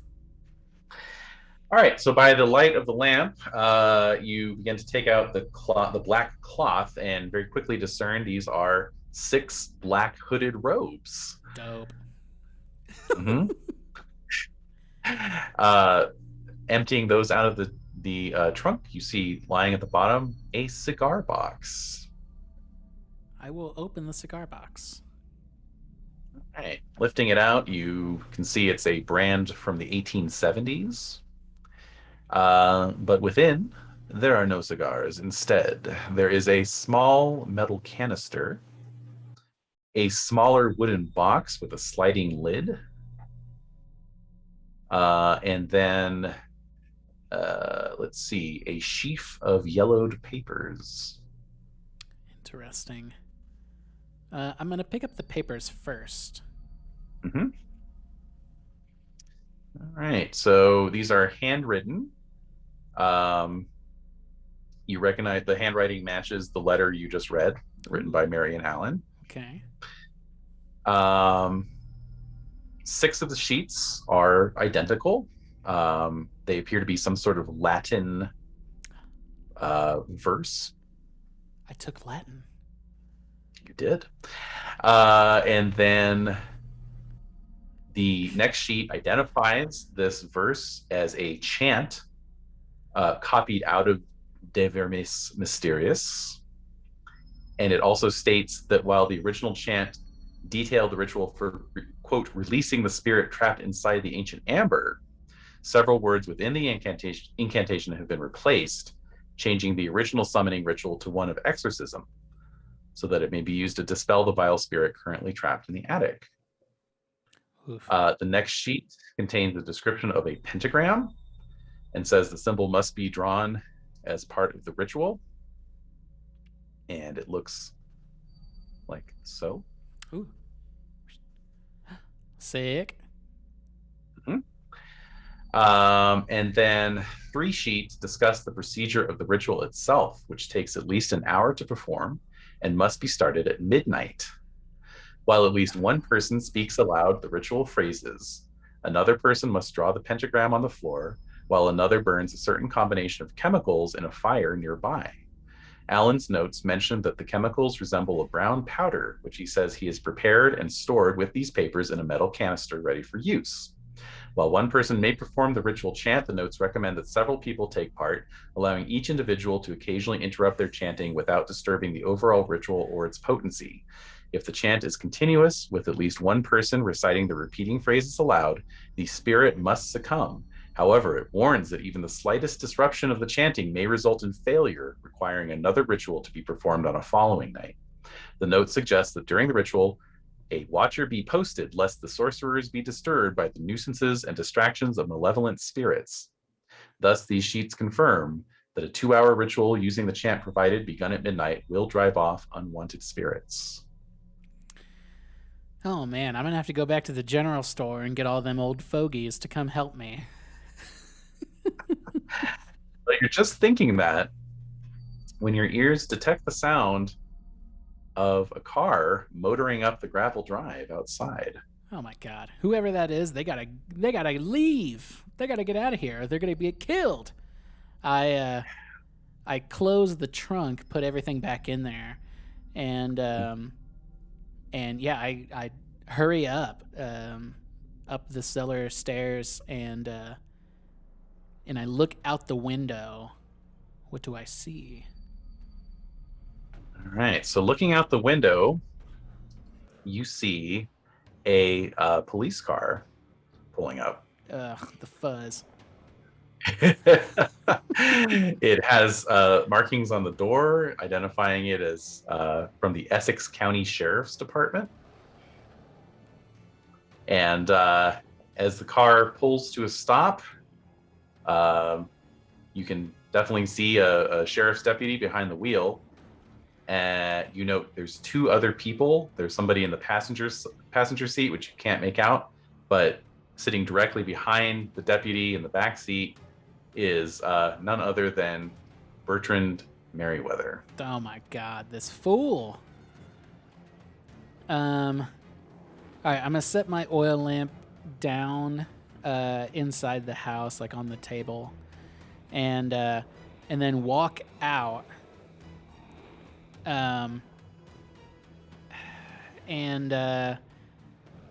Yeah, just be like, hello, officer. Like, is there anything I can do to help you?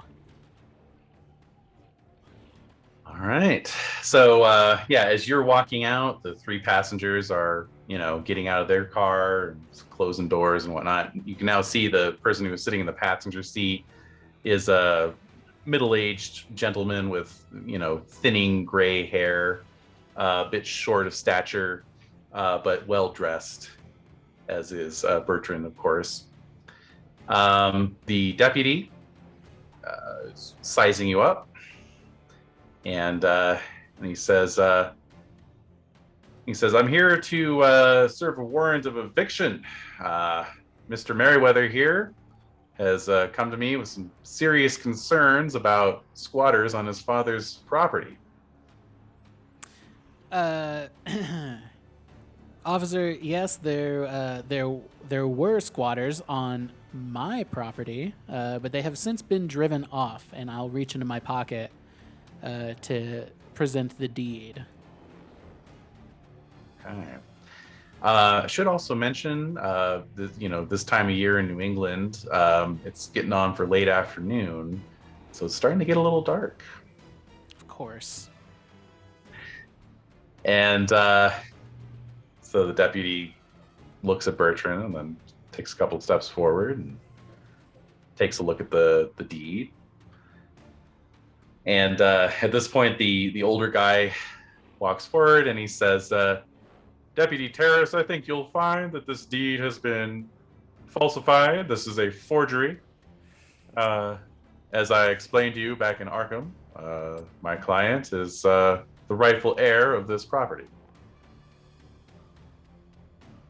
Officer, I'm prepared to let this deed stand up to any amount of scrutiny. So the deputy's looking over it, and he just kind of sighs and he says, "Well, this honestly seems more like a matter for the courts." He turns back to Bertrand and he says, "You assured me that anyone dwelling on this property was here illegally. Can you account for this at all?" And Bertrand's about to argue his case when from the attic upstairs, there's a bit of thumping, a bit of growling, and then suddenly over your heads, just this unholy shriek going out above you, out towards the woods. It left? It seems to have. So I'll need a sanity roll, please. Oh my god. And no penalty or bonus. Oof, okay. Oof, indeed. All right. Let's see here. So where was that information about what happens if you hear that screech? Here we go. All right, 1d3. Fun. Ooh. And you're going to roll that, right? Yeah. I'll go ahead and roll that there. All right. So 3 points. Ouch. I'm at 70 sanity. Ouch. All right. So you give an involuntary scream, Yeah. no doubt, from your earlier. Oh, totally. Not only do I scream, but like I drop and like put my hands on my head. Yeah. I got to roll for these guys too. Good. Let's see here. See how they're going to do with this. Of course the deputy passed. He's like, of course. What in tarnation? And let's get Bertrand here as well. Yeah. Mm-hmm. All right. So yeah, the two lawyers are both unnerved. Bertrand loses 3. Ouch. Nice. All right. So very good. So yeah, so basically all 3 of you are like, ah! Yeah. This is thing flying overhead. And yeah, like I said, you can kind of track the sound as it fades out towards the woods. And so the deputy, who kept his head, is nevertheless a little startled by that, and he says, "Indeed," he says, "What in tarnation was that?" Oh man, I don't even know what if it's all going through my head right now, and I'm like, look, I can either tell these guys the truth, and they'll put me they'll put me in a home, or I can lie to them, but I don't know how I'm gonna be able to lie. So I've got to not only do I have to convince these guys of the truth, but I have to have them help me. So I say, all right, Sheriff, I'm gonna give it to you straight. There's some kind of being, something not from this world, trapped in this house, and it appears that, well, it's now loose. And I would wager that it probably took that poor girl that went missing yesterday. And now it's going to take someone else. Now we can stop it, but we've got to work together as a team. And we've got to do it now, I think. Dramatically, we have to do it now.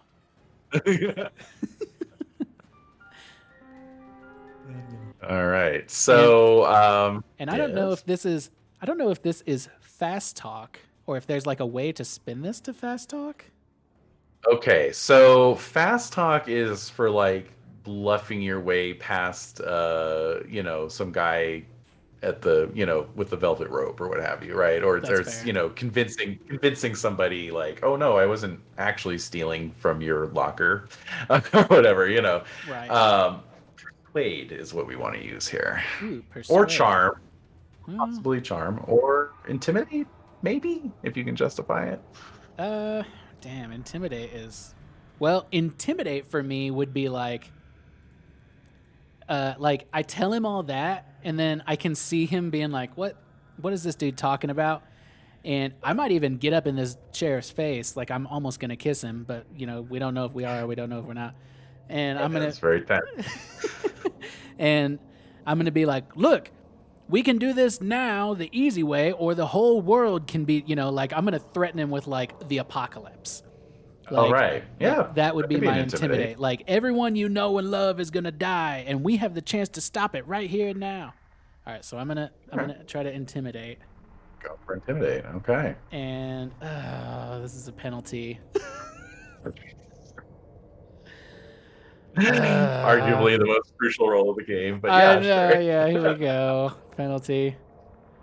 1 die. Of course, it was a failure. Rainy. By quite a margin too. I'm guessing that was Rainy. I actually don't know. All right. So you go on this rant about, cats and dogs living together, mass hysteria. And the sheriff's deputy's face just gets increasingly bemused. And Bertrand and his lawyer pal are exchanging looks, and by the time you finish, the deputy says, all right, you've said your piece. Are you going to come with us peaceably, or do I have to come back tomorrow with more of my buddies and take you away? I own this land, Sheriff, and you're going to have to bring every damn one of you down here to take me off of it. And I'm just going to turn around and get back in the house because I got to figure out what the hell to do about it. Or do I try to plead to these stupid lawyers? Yeah, you know what? I'm gonna push my way back. I'm gonna push my way by the sheriff and talk to these lawyers, and just be like, you heard what I said. You heard that thing screaming across the sky. Do you want that coming for you at night?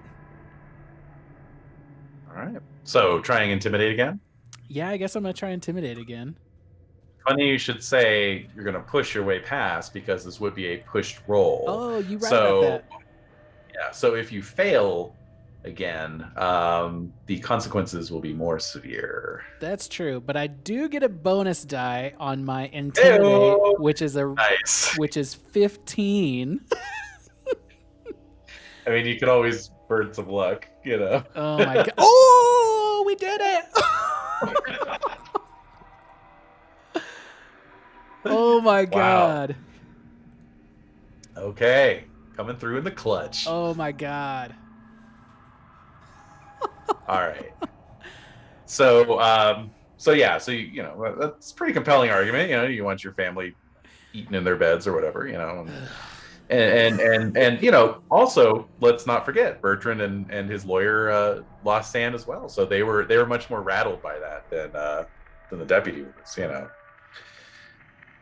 So Bertrand puts up a hand, both towards you and also just to indicate, like, okay, Like, let's not. So he turns to the sheriff and says, I don't think there's any need for that kind of action, Sheriff. But we all saw what we saw.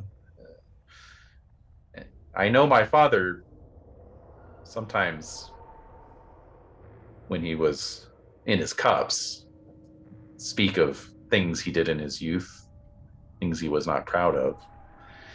So he turns back to you and he says, if I help you, will you sign over the deed to me? Yes. If we can banish that thing and finish your father's work, I will sign over this deed to you. Provided you want this damned property. Scorch it to the earth for all I care. So he turns to the other lawyer and he says, Bill, are you in? The guy says, well, I mean, what are we talking about here? And he looks back at you and he says, do we have to call in a priest? What's going on? Why don't you catch us up on what's going on? I look at the cop and I'm giving him a look like, you can leave. Like, if you don't want to be a part of this, you need to get out. Because I'm not saying another word in front of the cop.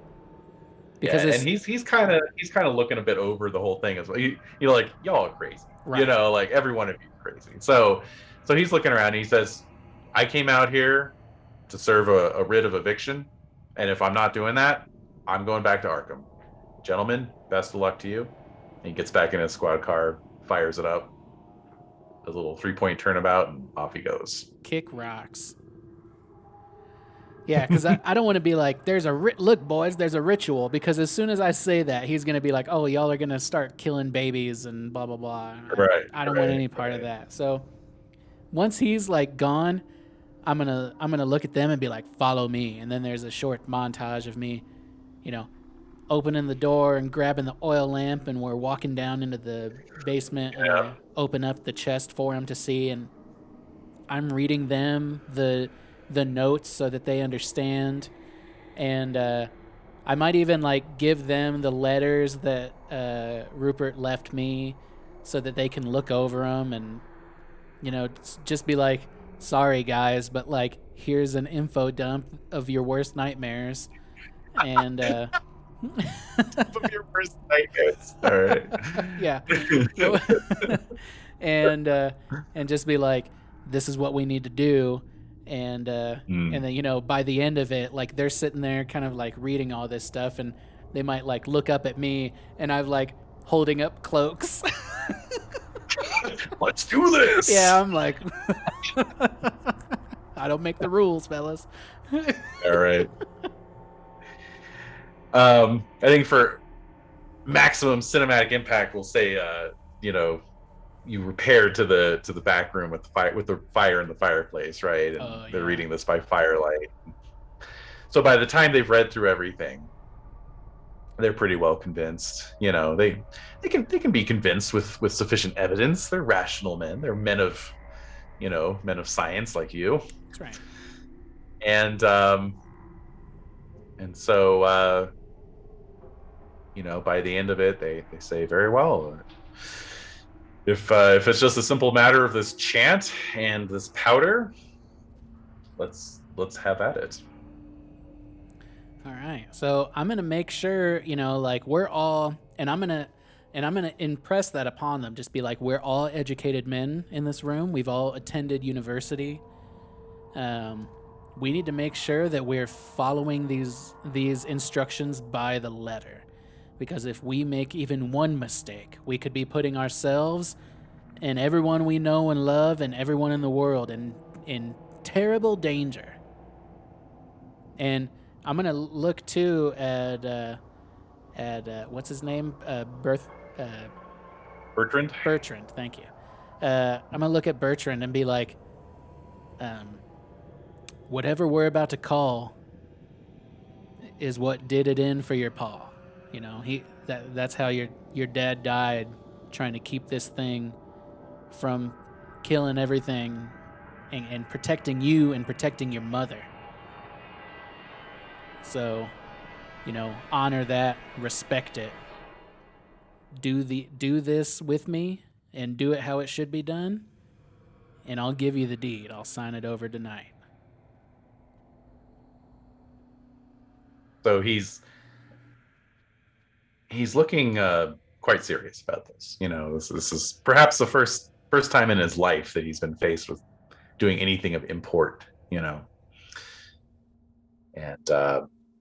And he seems ready to take it seriously. Okay, good. And if he So dies, if he dies, he dies. If he dies. Okay. So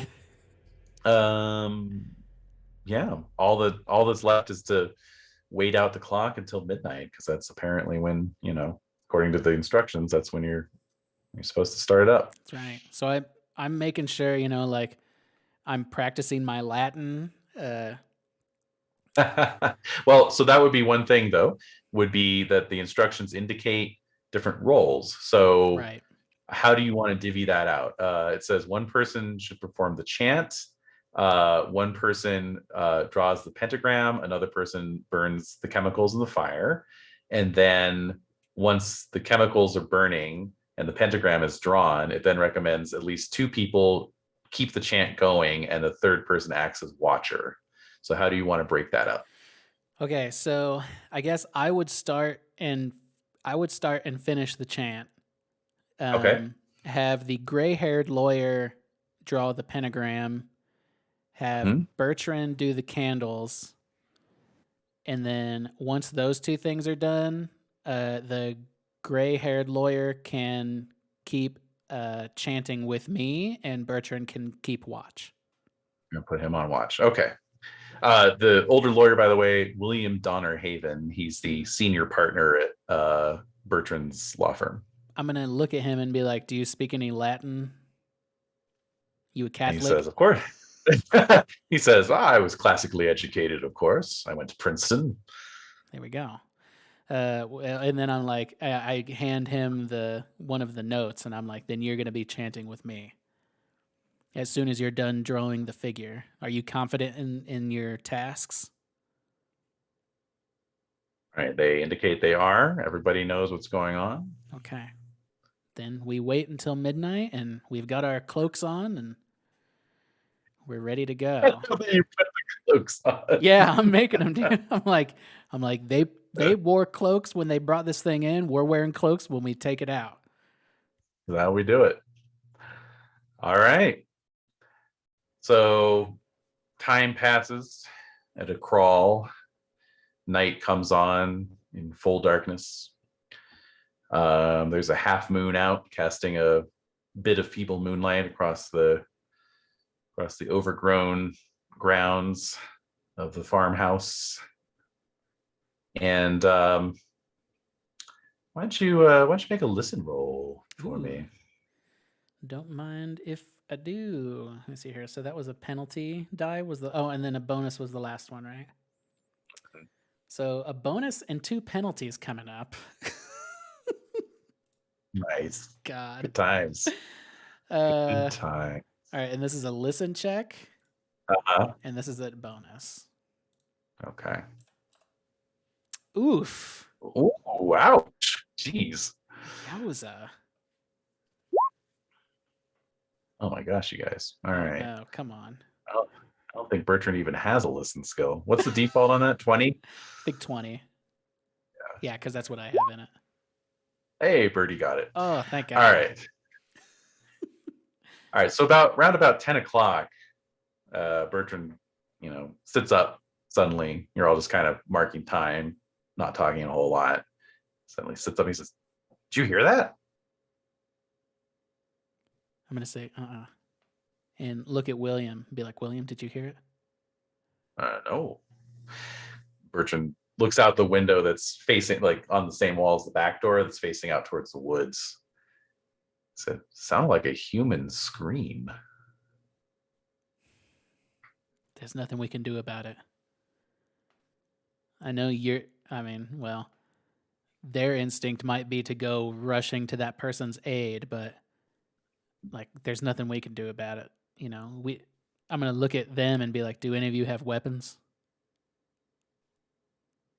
They shrug. Well, no, of course not. Then we're gonna be at our best in here, ready to perform the ritual. It's a hard choice to make, but that's what it is. What it is. They nod in agreement. Settle back in. A couple more hours pass. Midnight approaches. Still no sound or indication of anything in the attic. It's been quite quiet the whole time. I've been going over the notes. Does the thing have to be in the house for us to banish it? There's no indication of that. Okay. Then I would say at midnight, whether it's here or not, we proceed. All right.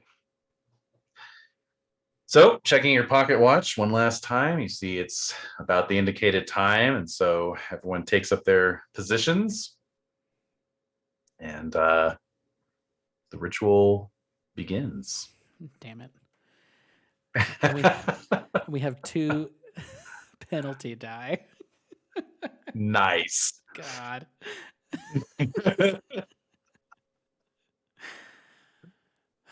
All right. So, I should mention, yes. So the metal tin did have that brown powder in it, as Alan indicated. The smaller wooden box with the sliding lid contained a different powder. It was like a gray powder that almost looks like graphite. I recall this might be the powder from the letter that let us see the thing. So I'm gonna take that powder and be like, maybe if it shows up, like if we need to, we might I might use this while I'm chanting and reveal it to the world. All right. Much to my sanity's dismay. Let's just see what we're dealing with here. Oh my God. All right. I am keeping an eye on the clock too. I think we can wrap this up. Okay. Probably in a half hour. I like that. But we'll try and get as close to 10 as we can here. Okay. So. Yeah. Do we have some epic music coming up? Oh, we do. Ooh, can't wait. All right. So, basically, you've got the pentagram drawing going. You've got the powder going into the fire. The fire rises up in green and brown flames, and then you're doing the chant, correct? Yes, I'm chanting from beginning to end. Okay. That seems like the most dramatic role. Yes. You want all the glory. That's right. For yourself. All right. I can't let these NPCs be the. Damn right. Yeah, the lawyers. Yeah. Hello. All right. So. All right. So. You begin with the chant. You do have. Did you say you didn't put any points in Latin, but you took Latin? I have Latin. What was that about? I took 0 points in Latin. So you have a 0-1 in Latin? Is that it? I have a 1 in Latin. However, I would I don't know the word for this. I would proselytize. I would. I haven't used fast talk this session. Can I put my fast talk points in Latin? Absolutely, you can. Okay, yes. I like that. So now my Latin becomes a 66. There you go. Now, you don't have to speak Latin in order to read this, but since you do have points in Latin, I will read you the English translation of the exorcism. It goes as follows. O spirits, you I exercise by the power, wisdom, and virtue, by the divine knowledge, by the dark void, by the name of the old ones, the root, trunk, source, and origin of all the other divine names, whence they all draw their life and their power. I exercise you by the name Nyarlathotep, signifying the most excellent bringer of wisdom. his majesty so high and brighter than the stars of the road, or of the void, stars of the road, stars of the void. I exorcise you by the most powerful name of Azathoth, the all-powerful, who shall punish the crimes. I exorcise you, and I command you absolutely, O demon, in whatsoever part of the universe you may be, by the virtue of all these names. Hear you and obey. Oh my god. What kind of sick person would call on all these? Oh my god. Nyarlathotep and Azathoth? Mm-hmm. Oh my god. I mean, Kenny is even like, ugh, like... Taking it a bit far there, wouldn't you say? I know, yeah. Can we just, I don't know. Can we walk this back a little bit? Yeah, exactly. I didn't know we were going that hard. Oh my god. All right. Okay, well. So this is what you're going to be chanting over and over and over again. Oh, good. Mm-hmm. I'm really opening myself up to these energies. Oh, it's good stuff. Yeah, good stuff. just really. Oh my god. All right. So it's going to cost you some magic points. Oh, I bet. Mm-hmm. 2 magic points, to be precise. Okay, that takes me down to 13 out of 15 magic points. Oh, you got some decent magic points there. That's good. Not bad. All right. All right. That's just for starters. We'll be deducting more as we go along. Now, so this is going on for about 20 minutes. You're chanting this over and over again for about 20 minutes. After those first 20 minutes, you suddenly hear up in the attic. You know, something just like moving around. So we've we've drawn it to us. Yeah. I look up and I keep chanting, you know, but I'm like looking up like, oh, I hear it. And then I'm looking to the guys and I'm like, do you guys hear that? As I'm, you know, chanting in Latin. And I'm like, I'm like making sure the pentagram is good. I'm making sure the candle, I'm like, Bertrand, don't fuck up these candles, dude. You got the easiest job. Light some candles and then go sit down. Yeah, as I call on Nyarlathotep and Azathoth for 20 minutes. For sure. And for another hour and a half. Just soaking it all in. Yeah, it's good stuff. So very shortly after that bumping sound in the attic, this horrific howling starts out. Bertrand and William both, you know, looking very pale at the sound of this. And then the house begins to shudder. Like the whole house is just being, you know, put under a strain or stress of some kind. You can hear wood cracking, creaking. There's a sudden jolt that just shakes the whole house. In the back, objects are in the back of my mind. I'm like, oh, this kid, he's getting the deed for sure, but it's gonna be a hole in the ground, buddy. Objects are falling off shelves, rolling across the floor. So we'll need sanity rolls for everybody, please. Let's go. Including me. Oh my goodness. Oh. Bill is not having it. Bill is not having it. Yo, I'm keeping it together. You're good. And let's see about Bertrand there. He's good. Nice. I fumbled Donner Haven's roll, so he's going to lose the max, which is 3. Okay. But yeah, he's looking around wildly. He's like breaking out into a sweat, and he's just saying, he starts to like kind of mutter to himself like, it's the devil himself. It's Satan. I want to say something cheeky, but I'm not. I'm just gonna keep chanting. Yeah, keep going. Yeah, exactly. And I'm looking at him like I'm still chanting the words. All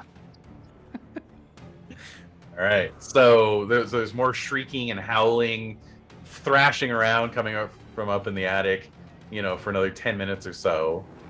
And as that's going on, that formic acid smell begins to really fill the space. Yeah. You know. God. Then from all the cracks in the ceiling, you know, all the beam or the boards in the ceiling, in between all those boards, you're going to see moisture, some kind of moisture begin to coalesce and then run together and form and then begin to drip down. Oh, God. So I'll need a luck roll, What? please. Oh. We've been slowly chewing at our luck this entire time. Do luck rolls get bonuses or penalties? They do not. Okay. I think oh wait, we used a bonus last time, right? And so now, no wait. Yeah. Yeah, we did. So now we're on to I think you had two. You have two penalties waiting for you. Two so. penalties coming up. Okay. Yeah. So normal luck roll. Here we go. Ooh, it's a fails. All right. So some of this moisture drips onto you. Nice. And sizzles and Ooh. raises a little bit of a blister on the exposed flesh that it touches, causing 1 point of damage. Oh my God! Thank God. I have 6 health remaining. Lord. So I've taken half. I've taken half of my health. I don't know if that means anything. It's only if it's all at once, Okay. and then that would be a major wound. But Okay. yeah, otherwise, I mean, yeah, you're not feeling great Yeah. by any means. But, So this thing starts boiling on me and blistering, and even through my cloak of the Dark Brotherhood. So I'm like, well, it hits your hand. Let's say, cool. Yeah. Oh, right on top of my hand too. Yeah. So yeah, I start like wincing, and I'm like still chanting the Latin through like gritted teeth and. Well, actually, that's a good point. Let's get a power roll from you to see if you can keep that chant going or not. Oh wow, the old POW roll. Here we go. And no, is this penalty or? This would be with a penalty die. Okay. Yeah. Okay. Here we're still doing okay. No. Ooh, you can spend 12 luck to make that one. I'm doing it, dude. Yep. 12 luck. That takes me from 34 to what? Like 22? No. 22. 22? Yeah. Mhm. Oh my math. Oh my math. Oh my god. 22 Hurt, luck. Gary. Yeah, let's Yep. go. So I'm like, ugh, and I'm pushing it, everything I have. Yeah, you very, very nearly fumble over Nyarlathotep, and For real. just manage to wrench that back into place. Oh god, that's the worst. Worse when you have to say Nyarlathotep in a public speaking environment. Yeah, under pressure. Yeah. You're like, do I put All right. emphasis on the hotep? Yeah, right. Yeah. What if I accidentally say orgasm? All right, so let's see here. So you are continuing with this chant. All right. And so, yeah, Bertrand is also hit by some of this acid, essentially, is what it is. And, cries out in pain. Ah! But the chant is continuing. Were you intending to do the entire chant? Was that the I was gonna try to do the whole thing. Okay. And when William is done doing his pentagram drawing, then I'm gonna do, or he's gonna chant with me. Okay. All right. Right. That's right. He was going to join in. Okay. All right. Good. So that's fine. So he gives up 2 magic points as well. And so now he is chanting with you. So that's good. So then if something happens and you're not able to continue, he'll be saying it as well. Right. Okay. All right. So now we got 2 guys chanting away, but the house is no longer creaking. It's no longer shaking. The acid seems to be dissipating, and there's no more howling or anything coming from upstairs. We got to keep going. I feel like they said 2 hours, so we're gonna do 2 hours. We can't stop to be like, is everything okay? Because that would foil the whole thing. Yeah. So I think it's gone. I think. Yeah, exactly. So I'm like gesturing, like everybody keep going, and I might even look at Bertram and be like if you can, I'm like pointing out like, hey, there's the notes. Like, go get the notes and start chanting with us. Like, Oh, okay. You want him to join? if he's done doing his job. Like he can keep. Well, his job is to watch. So That's true. I mean, he can know. keep watch and also read. I would assume. I don't know though. But I mean, No, you kind of have to have the sheet in front of you. You know, that's the whole thing. yeah. So Okay. Well, I might point at him then and be like do a circle, like see if you can, like your job is to keep watch. Go watch. yeah, okay. Cool. So he nods. You know, he gets what you're saying, and he starts to do, you know, walk a little patrol perimeter, looking out the windows, peering out. But yeah, for right now, it's just the crackling of this green and brown fire, and you're chanting, and things seem to have calmed down. And you know, after a few circuits around the room, Bertrand's looking out the back window again, out towards the woods, and he says, "My God, there's a woman out there. She's crawling towards us through the grass."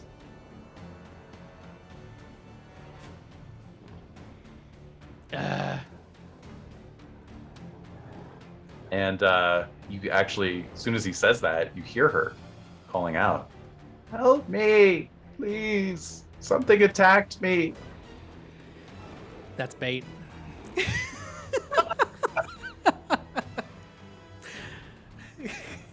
That's bait. Oh man, you know what? I kind of want to be like, okay. I'm like, all right, she's out there. I'm gonna keep chanting. Bertram is gonna keep chanting, or not Bertram. Sorry, William. So I'm gonna point at Bertram, and kind of like gesture to be like, you know, go get her. If that's what you want to do, go get her. Knowing it's like the bad choice. I'm gonna give him a power roll just to kind of gauge his how brave he's feeling. Oh, he failed. So He's yeah, like, he I'm gonna go get her. No, he's too scared. He just kind of looks back at you, shakes his head. He's like, no. Okay. And I nod, you know, like I'm empathetic. Like I don't want these people dead, you know, but we have bigger problems here. Yeah. All right. So you continue the chant. 2 more magic points, please. Don't mind if I do. That takes my magic points down to 11. Nice. Okay. All right. So, you know, maybe another 10 minutes. Bertrand's still, you know, looking out that window, and he says, "She's still crawling towards the house." And then he kind of calls out. He says, "If you can make it to the door, I'll let you in." I'm like, Norlethotep, cool. Norlethotep, come in here and clean up our mess. Thank you. Yeah, yo. Man, I want to interact with this dude, but I am not going to stop chanting. Okay. So maybe, I don't know, or would it be crazy? You know what? I'm just going to go grab him. And I'm still chanting, and I'm like yelling the chant in his face. and I like drag him over, you know, because I'm huge, and I imagine he's very wimpy. So I drag him over to his chair. I sit him down in the chair, and just like put my finger in his face as I chant, and then like go back to my circle. All right, so that's your intention. That's my intention. That's how this plays out in my mind. Let's see what the dice say. Well, you go over there, you get in his face, you're chanting in his face, you grab his shoulder with your free hand to guide him over, and you know you're both standing next to the window, and at that point there's suddenly somebody at the window, and they're just like slapping their palms onto the glass, and you know, kind of trying to reach in through the panes that have been broken out, and you can see it's this, you know, middle-aged woman in a you know, farm dress, but her face is bloated, rotted, bloody, and there's a massive hole over her heart, just like that raccoon you saw. Oh my God. And then so she's just banging on the glass and like trying to reach in, and she said, "You promised you'd let me in. Open the door." Oh God, So I'll need a sanity roll, please. Yeah, sanity roll incoming. Yo, 69, nice. Nice. The nicest of sanity rolls. My sanity is so nice. Oh my God, that's a natural 100 for Bertrand. So he is going to lose the maximum possible sanity, which is 6. Oh my God. And he's gonna go insane. No. Yes. But also yes. Yay! Oh wow, my what God. a time to roll 100. You lose 1, by the way, Of course. even for passing. That awfully jarring. Dude, that makes my sanity 69. What is happening? What is going on? Oh my goodness. All right. So So Bertrand sees this and just starts screaming. Yeah. And he just loses his mind, and he just goes tearing off into the front room, and then you just hear the front door fly open, and you hear his receding scream into the night. Oh my God. I run to the door and slam it shut. All right. Slam it shut. And I look to Bertram and I'm like, you have to chant now. Like, we both have to do this. Or Donnerhaven, you mean? Oh, yeah. Sorry. Oh, he's been chanting though, right? That's right. I mean, yeah, he has been. Bertrand fucking tore ass. That's hilarious. Yeah, okay. Bertrand. Holy shit. That's awesome. Okay. Yeah. That's even better. Good news. I know. There's a certain dramatic justice there, honestly. I know. Well done. Well good done, job. Dice. Good job, Dice. Thanks for telling the stories we're too scared to tell. All right. Okay, so so Donnerhaven has been keeping up the chant this whole time. Let's see here. You hear Bertrand's screams receding, and then screams turn into shouts, yells, like, "Oh, get off of me! Oh, no!" Oh, I reach into my pocket and grab the gray dust. And I want to like it looks like he's being attacked by something invisible. Is that correct? Well, I mean, you slammed the door. Do you want to look out the window? Oh God, yeah, I guess I do. Okay. So looking out the window, you see he didn't make it very far, and he's being set upon by that hobo. Oh, whoa. Does the hobo look different than when last we met? Oh, he's much bloodier than when last you met. Absolutely. The old bloody hobo. Old bloody hobo, yeah. Oh God. Well, I mean, sorry, Bertrand. Shouldn't have left the shack. Not my problem. So the zombie remains of Maggie McFurter are banging on the window still. Let me in, let me in. Ah, man, I grip my eyes closed, squeeze them closed tight, and just keep chanting. All right, returning to the circle, I assume. I want to kind of stay. Well, I don't know. Is there something I can do to keep this? I guess I'll just lock the door. Mm-hmm. And then go back to the circle. Okay. All right. Give me another POW roll to see how much you're able to keep this chant going. Okay. And I think this one is Another penalty. A penalty, yeah. Ugh. We've got one more penalty after that, and then no modifiers. Oh, hey, there you go. Still a success. Heyo. All right. And another one. And another one. All right. So, you keep the chant going. You rejoin Donnerhaven in the circle. It's just the two of you now. You're kind of looking at each other as you chant, understanding this is it. We're coming up. It's almost been 2 hours. That's got to be exhausting. Oh, I know, right? And you can hear the hobo at the front door. He's banging on the door. Maggie's banging on the back door and on the back windows.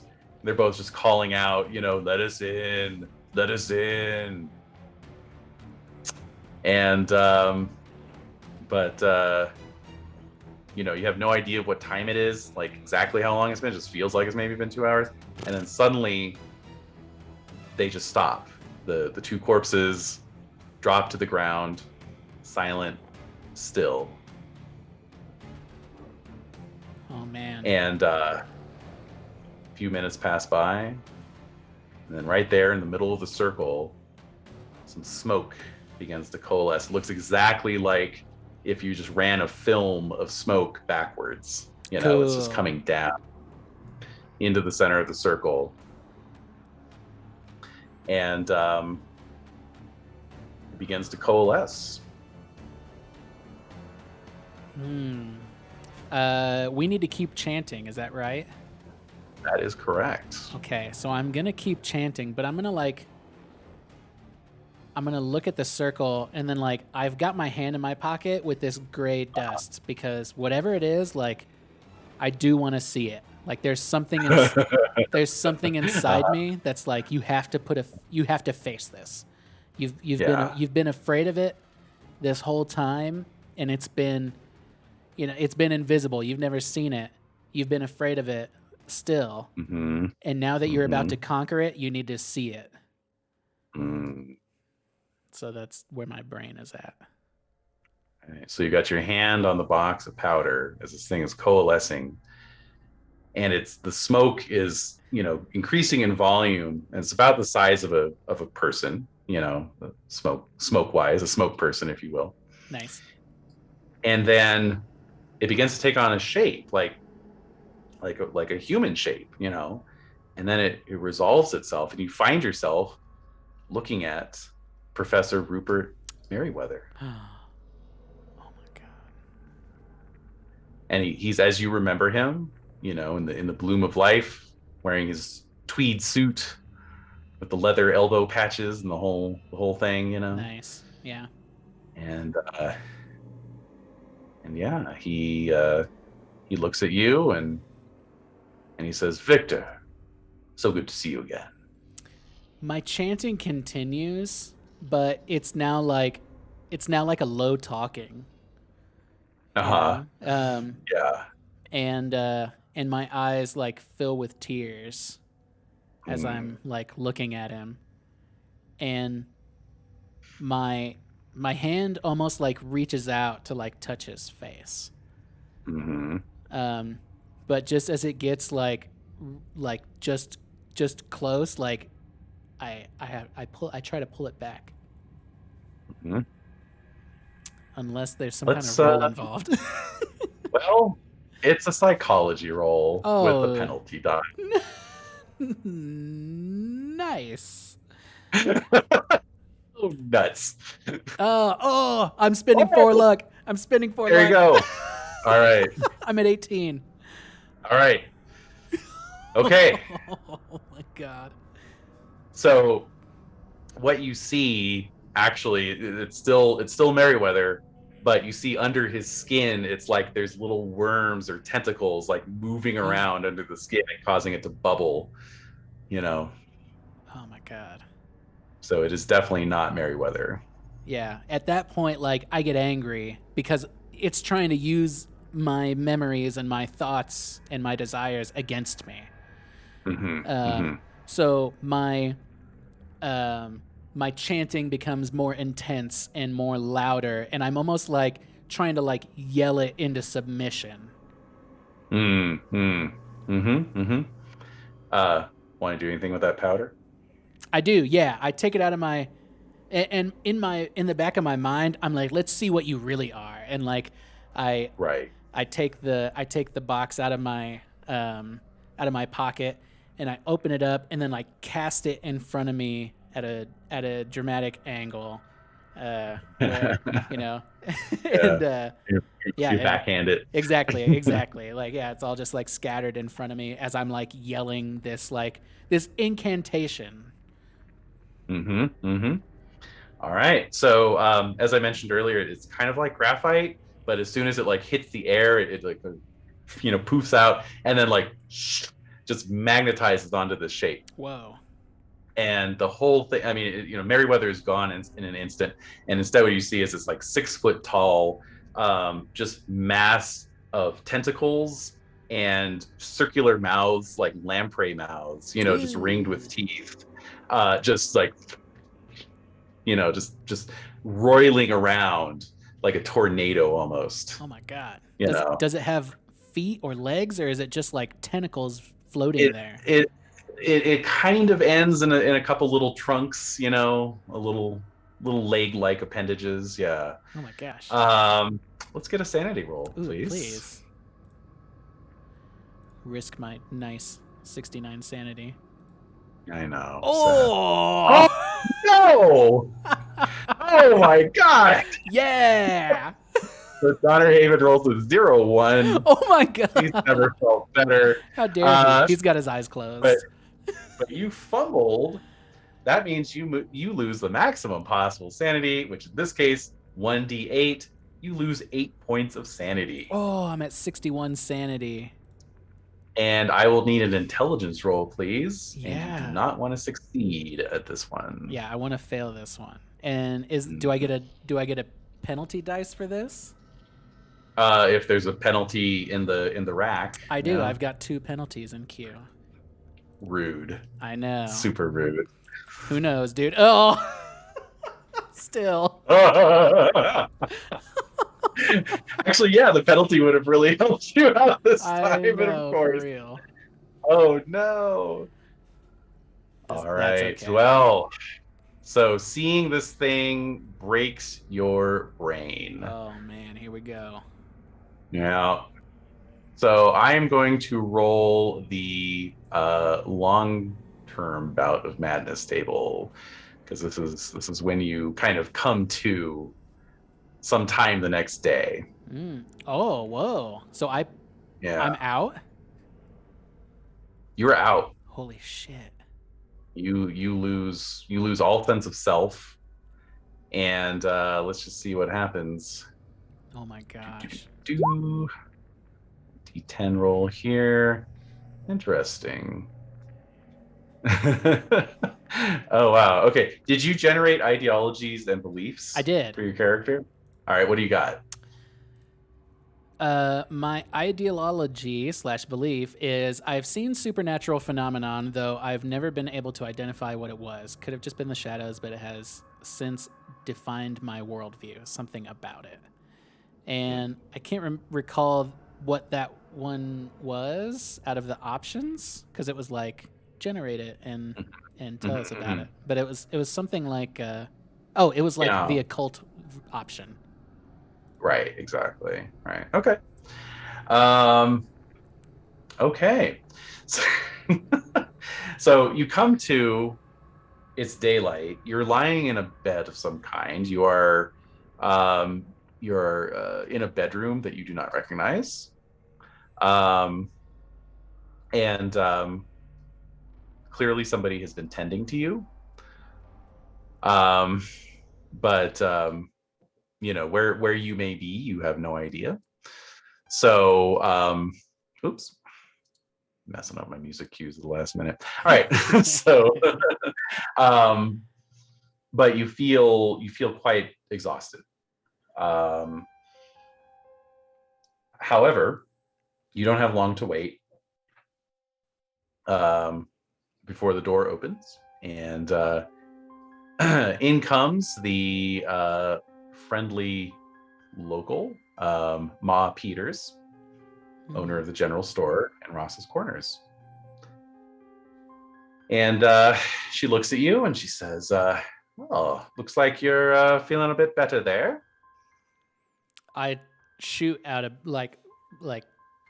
erect, sitting erect, and I'm like, the thing. Where is it? The house?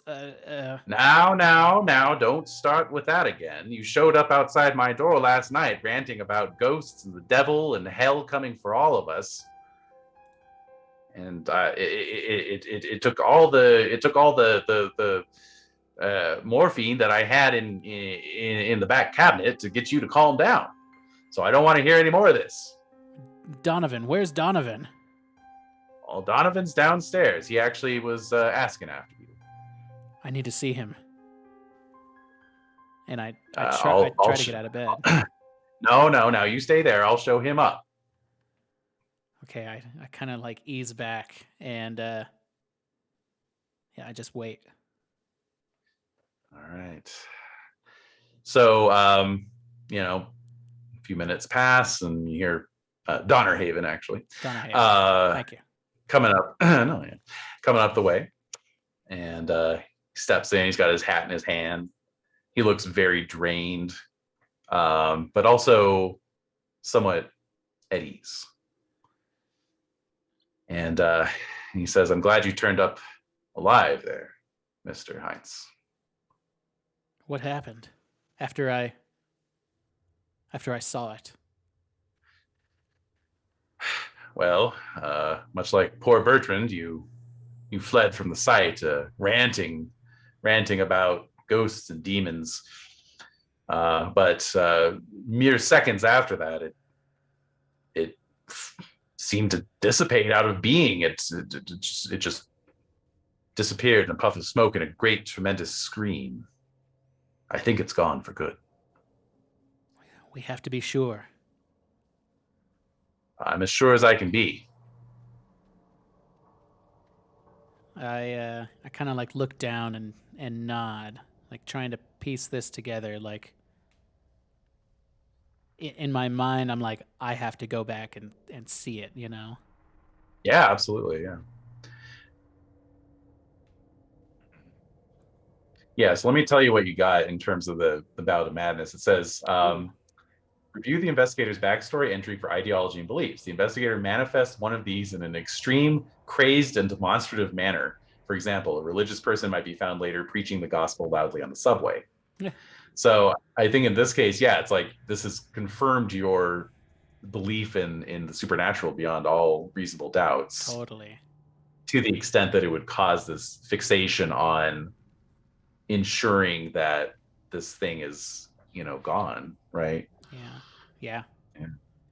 And I look up at him and I say, and Bertrand, did you find him? Is he okay? So he bows his head and says, sadly, no, he did not make it. I immediately think of his mother, like she just lost her husband, now she just lost her son. I try to get out of bed. Yeah, you're physically okay. Okay. Yeah, and I look at him and I say, well, now what? He says, well, for myself, I'm going to go back to Arkham and try my best to forget everything that happened yesterday. I suggest you do the same. I nod, and I think that might be like a scene close, and then later on, I kind of appear at the house. Right. Yeah, just alone. I'm just like, nope. I don't want him to know that I'm going here. Right. Exactly. All right, and we'll fade out with you looking at this crumbling old farmhouse under gray October skies as a chill wind blows and some crows caw triumphantly in the background. An uncertain future awaits our hero, but this, if ever there was a time to bring up the end with a question mark at the end, this would be it. Amazing, dude. Holy crap. Yeah. Holy crap. What What an adventure, dude. Oh my gosh. Amazing. Yeah, it's a good one. Yeah. It's Thank fun. you so much for running that. I had such a blast playing it. I had a lot of fun running it. It's been quite a while since I got to run that, so it's one of my favorite. The Haunting, gets a lot of press, but I kind of like this one better, actually, to be honest. Okay. Well, maybe we'll have to play the other one sometime and compare it. Yeah, we'll compare and contrast. Yeah.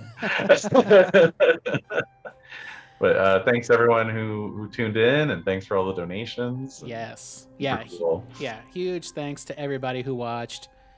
Whether you lurked, you stayed for 5 minutes, you stayed the whole stream, you popped in and out, you threw some emojis, especially if you followed, subbed, donated money. I mean, we raised a huge $445 or thereabouts. Yeah, our goal was 150, and we smashed it out of the water.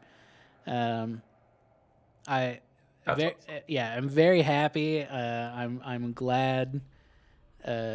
I'm glad this happened, and I'm very thankful to all of you, and I'm very thankful to my friend and guest, Mr. David Larkins, for donating his time and his Call of Cthulhu expertise to this show. And I hope you guys had as much fun watching it as I did playing it. So, thank you so much. Yeah. Thanks, Cheers. everybody. Thank you Yeah, all cheers. for the hype. And I think that's it. Actually, one more thing. We do have the giveaway to close out. Oh, okay. Let me see here. New window. Can you see that window? No. Okay, good. Let me see here. Oh, wait, that's a Stream Elements thing. Excuse me while I pull this up. I know there was a ticket war going on for a little while. Oh, man. So let's see what happens with the giveaway. We're going to close the giveaway and draw a winner. Looks like Oh, boy. Rapture Monster is the winner. Oh, there's a Good. raptor right there. That's right. Good job. I think that's Seth. So congratulations, Seth. Excuse me. Right on. For winning the Dots role playing game little swag bag package. Nice. Donations will actually continue until 10 o'clock p.m. on Thursday, which is that's the last chance you'll get to buy anything that's in the incentives, and then we'll close out all the charity stuff then, which happens to be the end of the next stream that I'm doing. So if you guys want to come hang out on Thursday, I'll be streaming Alien Isolation. We've been having a ton of fun doing it. And we're very nearly at the end. So and luckily our facehugger emotes arrived before we even ran into them. So Yeah. I'm excited to see those flood everywhere. And I guess we'll see you guys on Thursday. David, any last words, or would you like to plug anything, or let anybody know where to find you, or what you've been up to, or what you're gonna be up to? I am at Sir Larkins pretty much everywhere. Feel free to follow me on Twitter. I mostly use it to hype up Chaosium stuff. And yeah, I love Call of Cthulhu. I love Pendragon. If you haven't played Pendragon, check it out. Pendragon is. I've only played it that once with you, but I want to get back to it because I love playing those Arthurian Knights. Looking forward to getting back into that. And as Kenny mentioned at the top of the stream, I have the Esoteric Order of Role Players as my actual play podcast. Very not fancy. I just basically hit record and then we play games. But if you like that sort of thing, check us out. And I can't recommend it enough, even if I wasn't on it from time to time, because it is a joy to listen to. And of course, you can always find me at HeyGMKenny on most places, and soon to be on YouTube at HeyGMKenny, without the long, extraordinary YouTube URL. Because we hit 135 subscribers yesterday, which was cool. Awesome. I think that's it. So thank you guys once again for all of your effort, all of your donations, all of your emotes. And thank you, David, for coming and doing this with me. So we will see you guys Thursday. All right. Take it easy. Bye-bye. Nice.